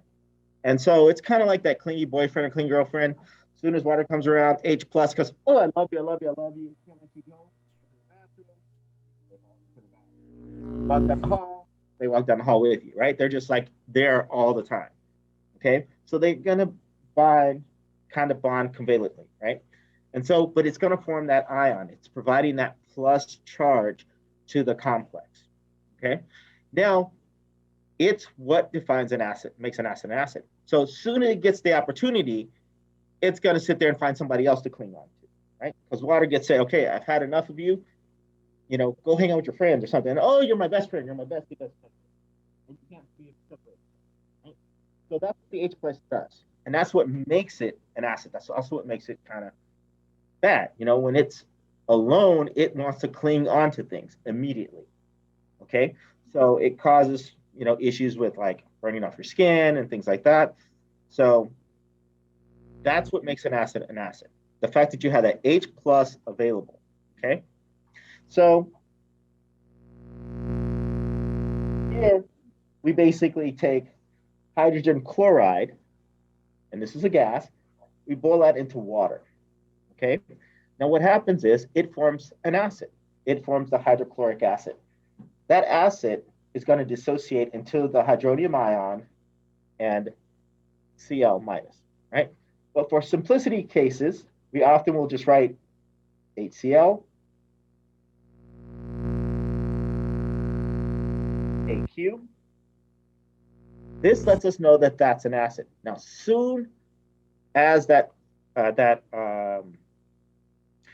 you have the hydrogen chloride boiled into the water, it separates into its ionic forms. It forms that H plus.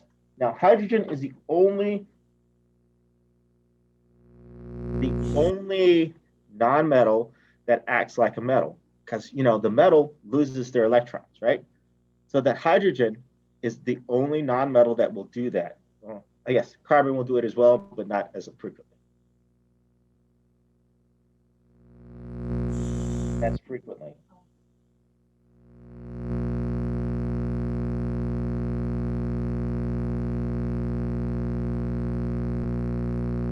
So to help us keep track of it, often we will write the hydronium ion as H plus, AQ. That just basically means it's in water. AQ means it's in water. Okay. So anytime that you see a hydrogen, either a polyatomic ion or a monatomic ion, and that AQ, you're talking about an acid. Okay. And strong acids are going to dissociate completely, meaning that they're going to separate into their ionic components. Weak acids are going to stay together. Okay. So then that way, hydrogen is bonded there. It's not going to want to go. It's happy where it's at. And so they're going to be clingy with that one that is. Okay. We'll talk about weak and strong acids a little bit later, but I just wanted to kind of introduce you to that. Okay. So these are some of the five common acids: carbonic acid, nitric acid, phosphoric acid, sulfuric acid, and chloric acid. Now, the way that we name acids,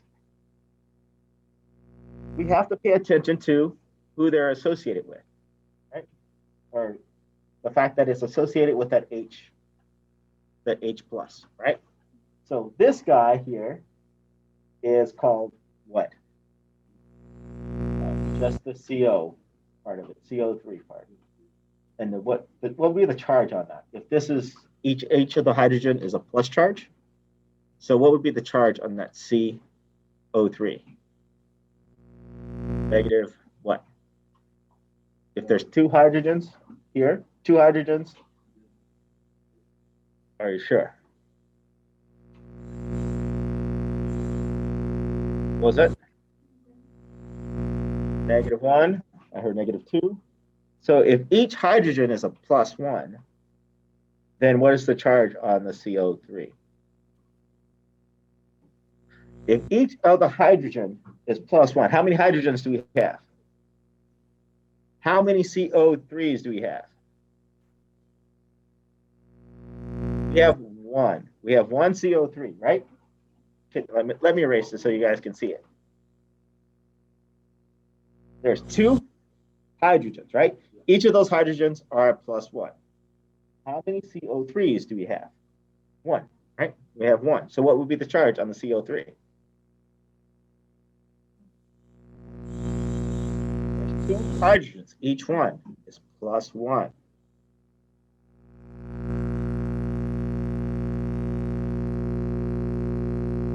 Okay, let's see if we can do math here. Okay, we'll get this stuff. Okay, so hydrogen is +1. Each one, there's two of them, right? Because that's what this says. Right. So there's two hydrogens. Each one is +1. For this to balance out to equal 0, there's no charge associated with it, right? For it to equal 0, what has to be the charge on the CO3? What was it? It has to be a -2, right? What I wrote up here, right? To balance it out. That's right. Okay. Okay. It was me. Okay. I'll take responsibility.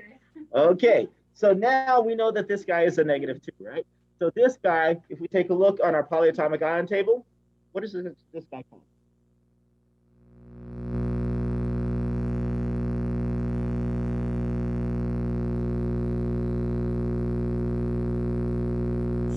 Called carbonate. Okay, so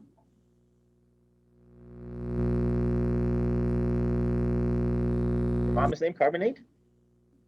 Oh, okay. I'm like, that's an interesting name. Let's see. I ate organic apples despite them being poisonous.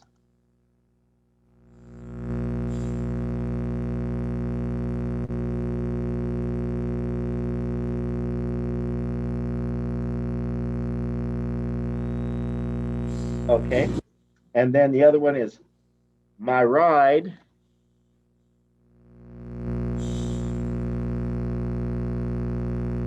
has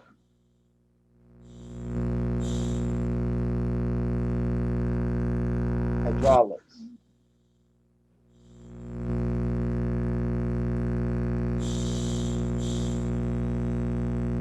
Lisa, I'm going to put you on mute because we're getting some feedback.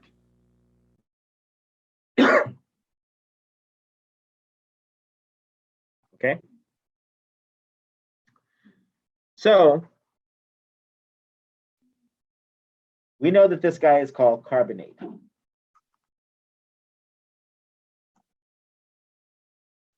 So what we do is we drop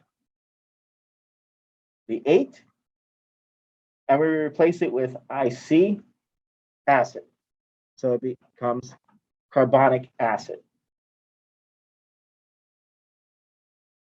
Okay.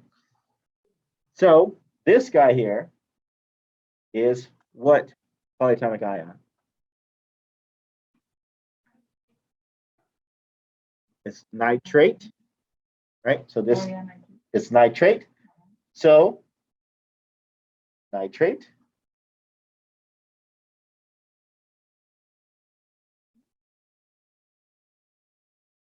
So ATE. Okay. So my ATE, and I'm going to replace it with IC, right? I ate organic apples. So then I cross out the ATE, and then it becomes nitric acid. You're not getting it. Wait, so if it's 8, then it's, I'm sorry. If it's 8, then I put IC And then and if it's acid. ICE, then you put the. If it's ITE, I put OUS. Oh, Yes, okay. we'll get there. Yes. Yeah. Okay. So if we have HNO2, HNO2 is what? Or NO2 is what? Nitrite, right? So this guy would be called nitrous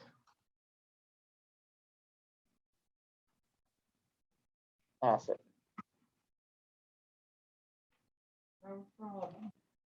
It works for all of them. Yeah. So sulfur, we put sulfur, sulfurious acid. Okay. Yes.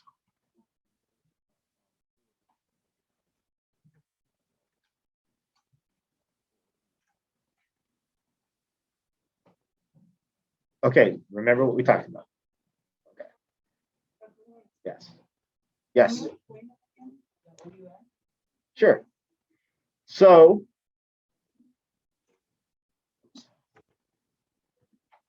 if it's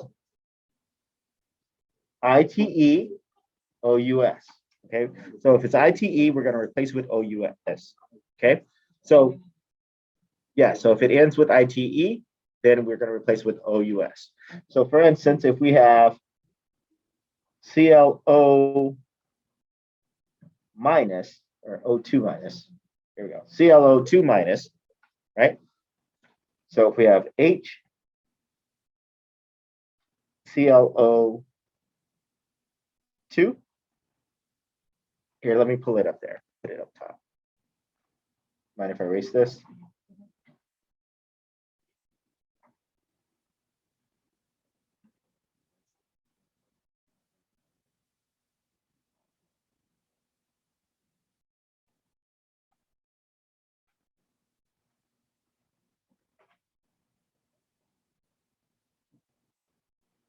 Okay, so what is ClO2? Chlorite. So we would name this acid. We would call it what? It's chlorite, right? Because you guys just told me it's chlorite. So based upon this, ITE, we're going to replace with OUS. Chlorus, yes. So we're going to call this chlorous acid.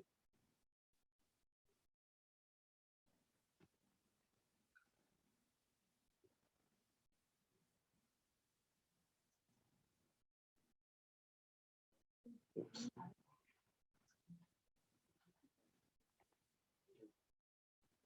Oh, gosh. Yeah.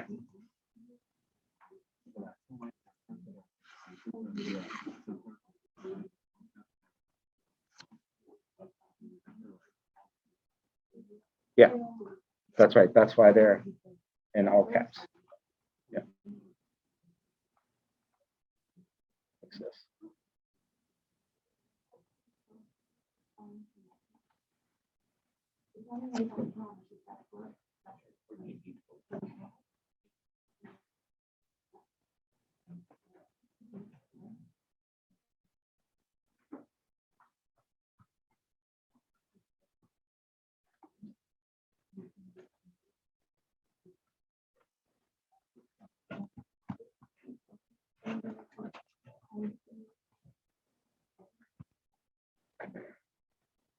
Okay, so what is this guy called?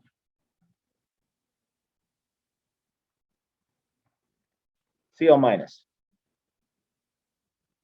You got to say it loud. I can hardly hear you. Cl minus is called chlorine. It's not called chlorate. No, Cl minus. Chloride. So Cl minus is called chloride. So then if I have HCl,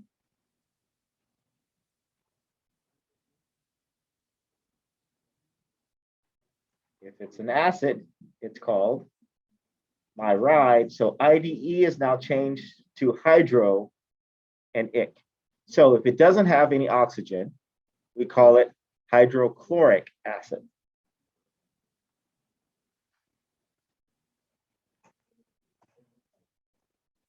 The AQ means aqueous, yes.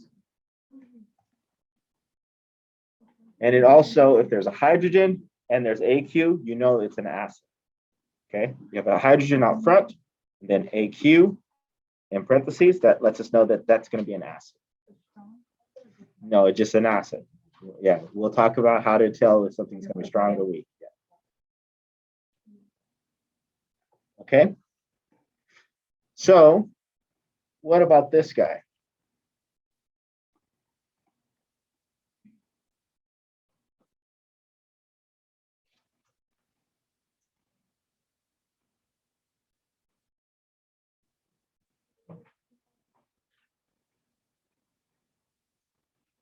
What is that guy going to be called?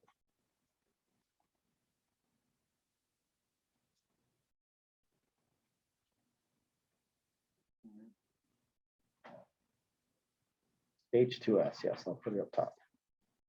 Second.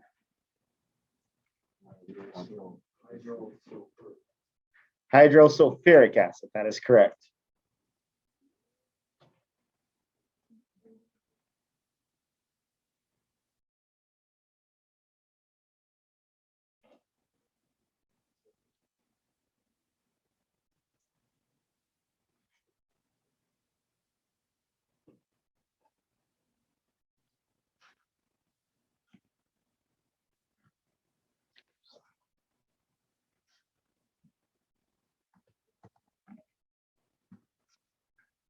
Okay. Let's see. What about this guy?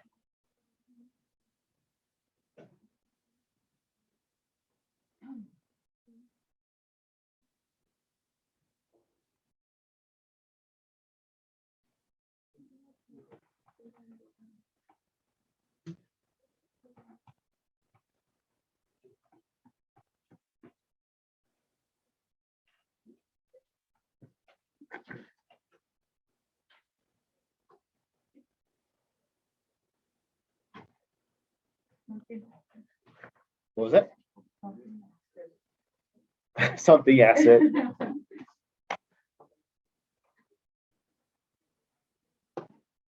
Okay, it has an oxygen, so we know it doesn't say it isn't hydro. Yep, that's a no. It's a big O. It's a big O.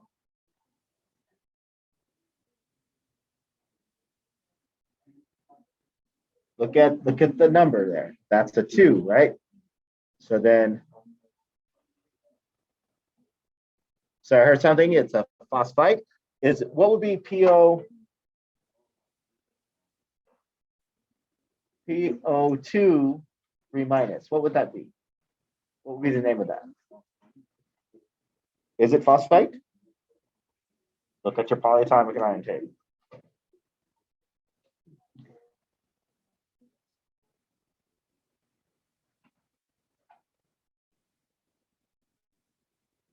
Is it phosphate?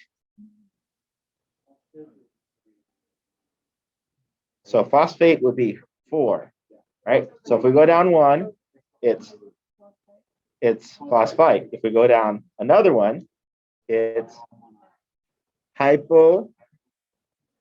Okay, so this guy is hypophosphite, right? So if it's hypophosphite, what would be the acid's name? I heard somebody say it. I think. So we're replacing the ite with OUS. So then this guy would be called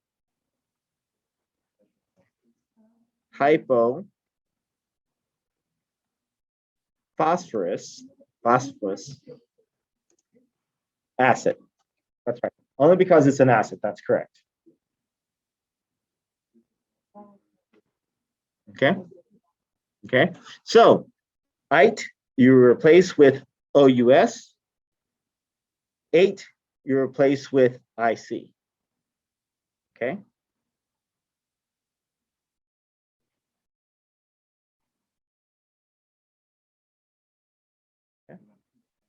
Yes.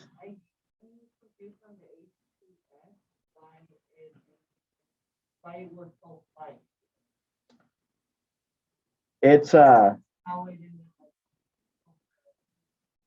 did it end with the IC? Okay, because anytime that you have the ide, you're gonna put, because this here, isn't this an ide? Isn't that sulfide?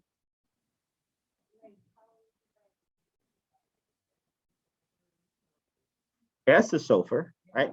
But when we're talking about nomenclature, okay, we're talking about nomenclature. This is a compound, right?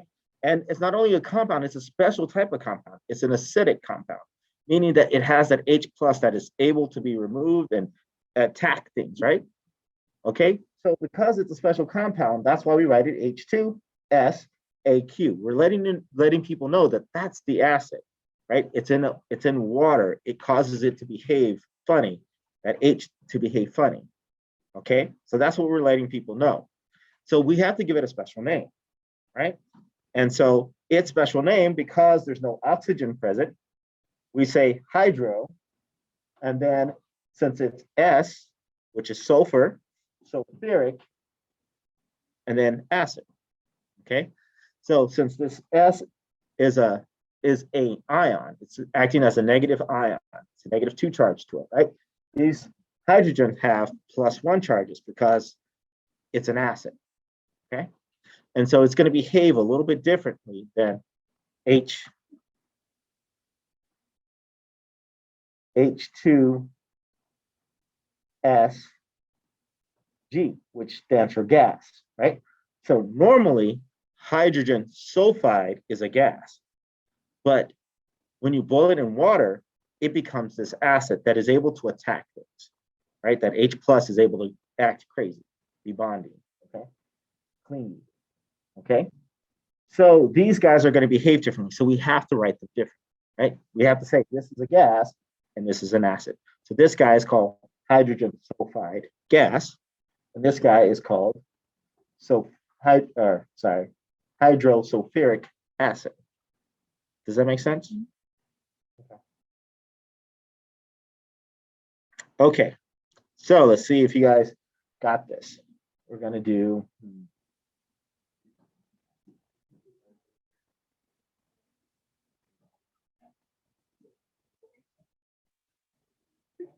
what was that?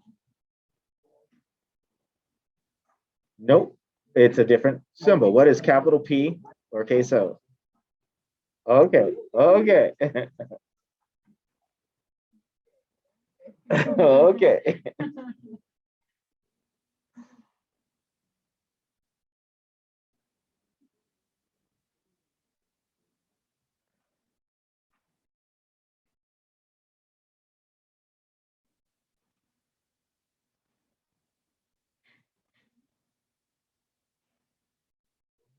Okay, do I have any guesses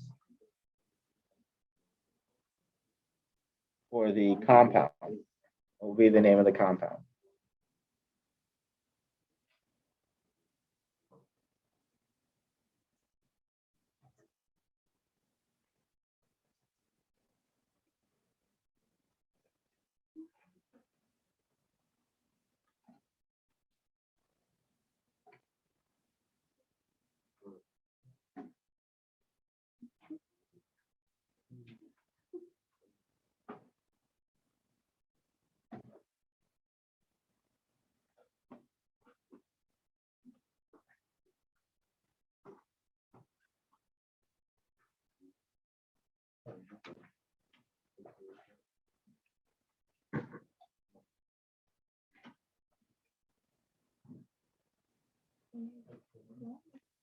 You said what? Polonus? Is it going to be OUS or is it going to be ATE? Look who's in the same group with polonium. Who's in the same group with polonium?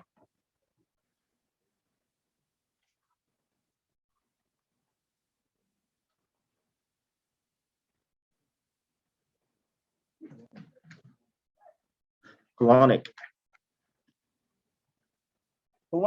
acid. Because sulfur is in the same group. Sulfur has how many oxygens? Sulfate has how many oxygens? Sulfate, 4. It has 4 oxygens, right? So then we replace with IC and add acid. So we use the name, polonic acid.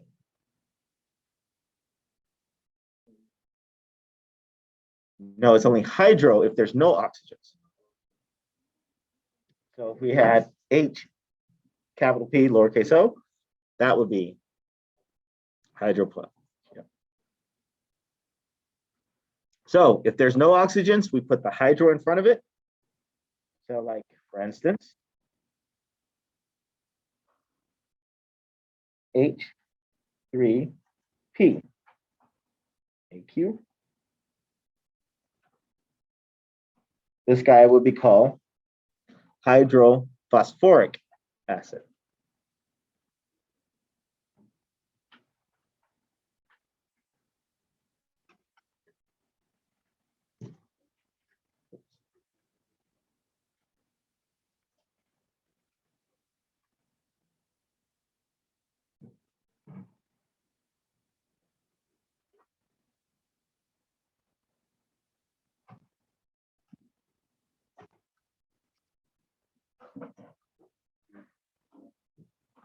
Okay. Questions?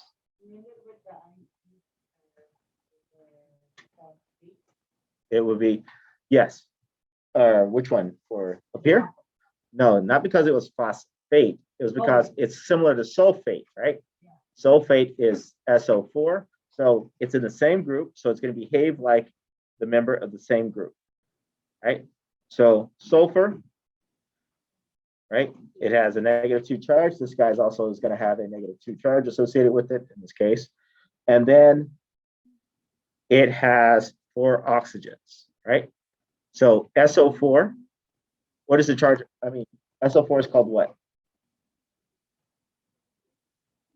It's called sulfate, right? Where's polonium located at? What group is it located in?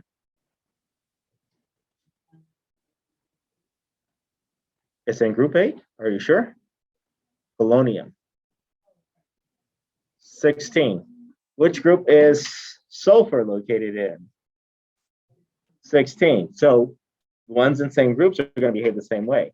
So that means that this guy would have the same name. So it would be polonate if we just had PO04, 2 minus. This guy would be called polonate. So how do you know to use sulfate instead of something else? Because they're all going to behave like sulfate. Right. The one that we know is sulfate. Do you have tellurium on there? Do you see tellurium on your polyatomic ion table?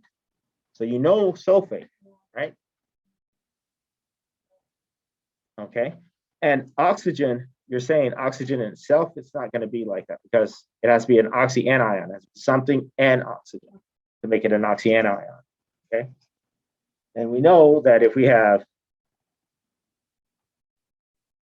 H2O, that's water, right? Mm-hmm. That's it. That's all you're going to get. You're not going to have. Okay.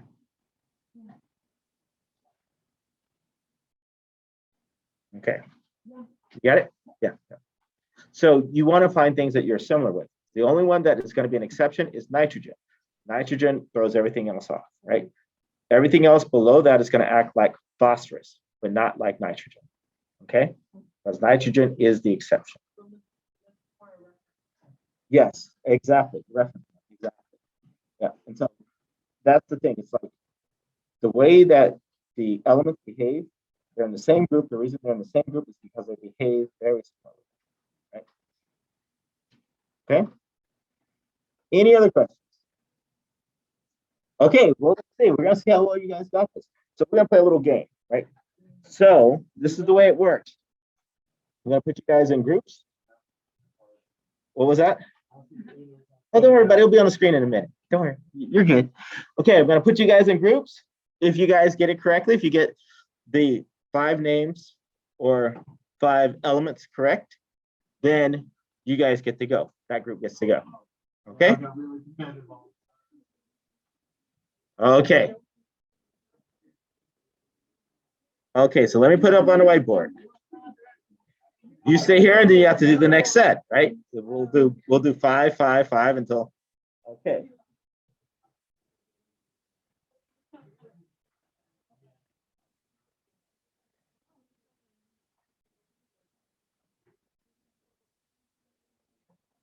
Okay, so you guys, 1, 2, 3, 4, 5.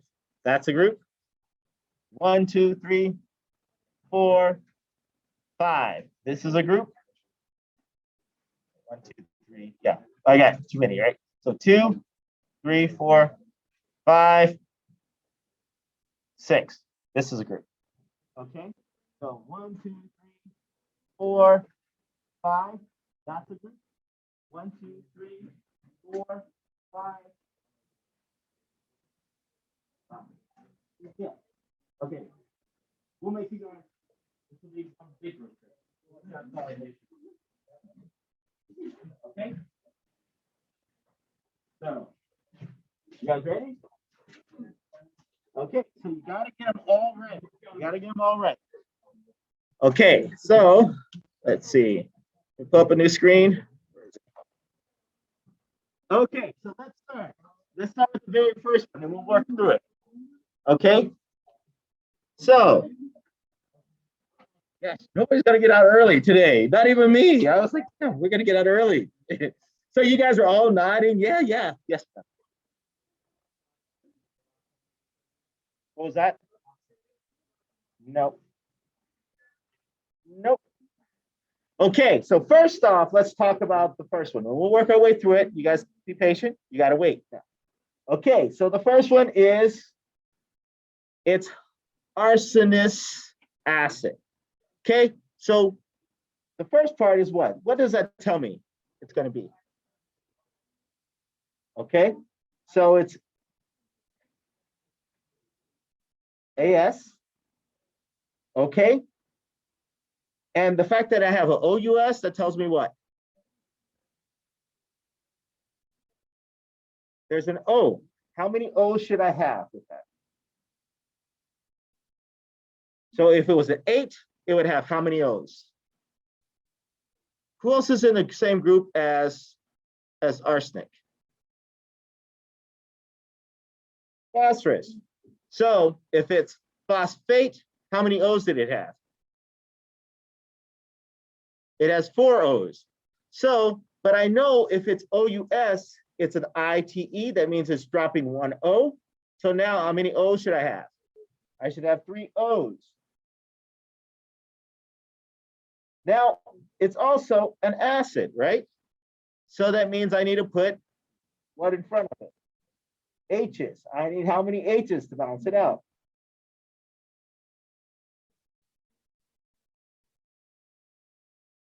I need 3 because I know that this guy here, like phos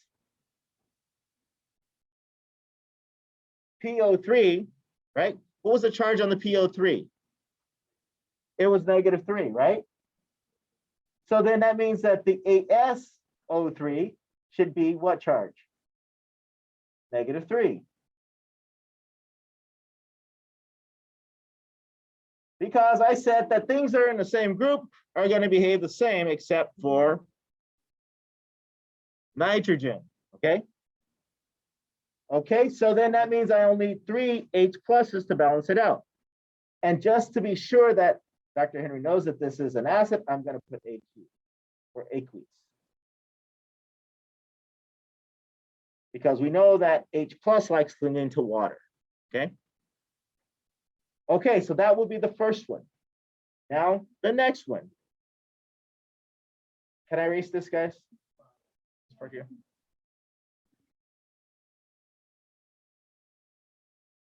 Okay, so we have niobium. Niobium. Okay, so then that's the symbol for niobium is NB. Now, what is going to be the charge on this niobium? It's going to be a 3+, right? Okay, now if I have dichromite, what does that look like? What is the chemical formula for dichromite?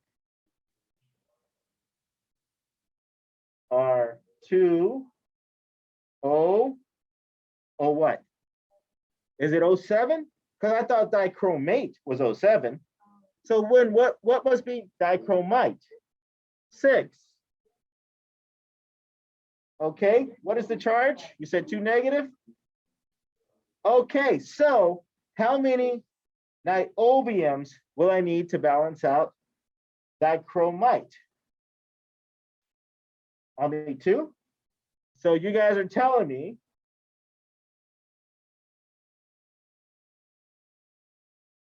okay, so 2.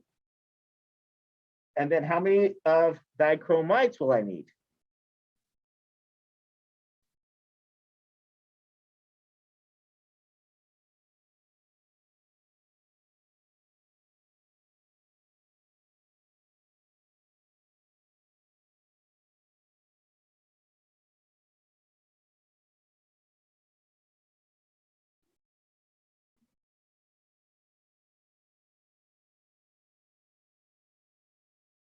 And I have to put in parentheses because they act as a unit. CrO6, and there's going to be 3 of those.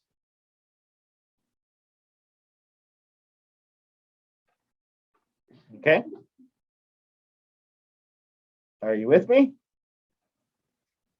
Okay, so the next part. So we need to name this guy. So we know that this metal is what? Osmium.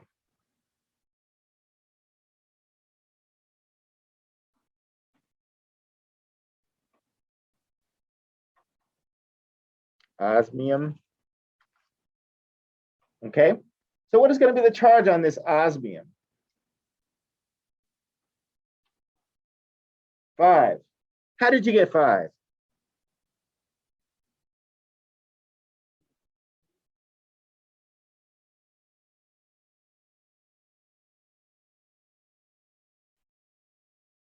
Okay.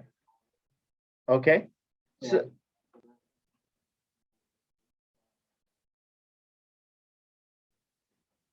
that is correct. Okay. So then the second part, the PO5 is what? What is PO4?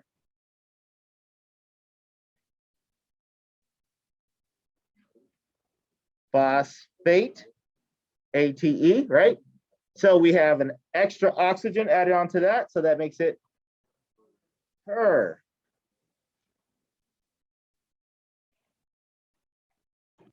Phosphate.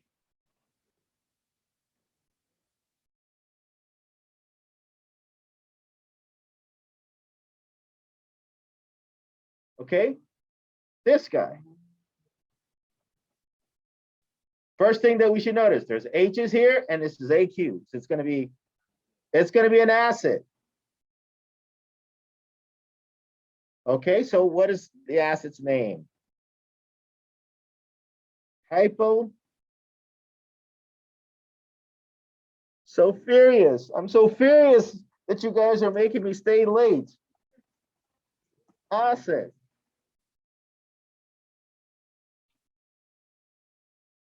Okay, and I had one more up there. What was that? It was up there. I just got erased. It was W2, C4.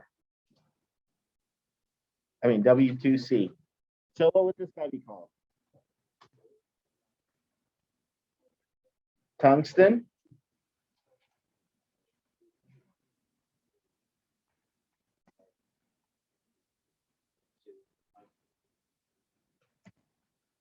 Tungsten what? 2.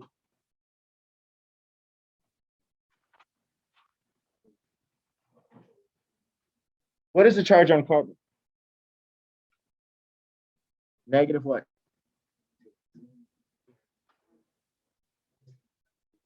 It's -4, right? Because where's carbon at?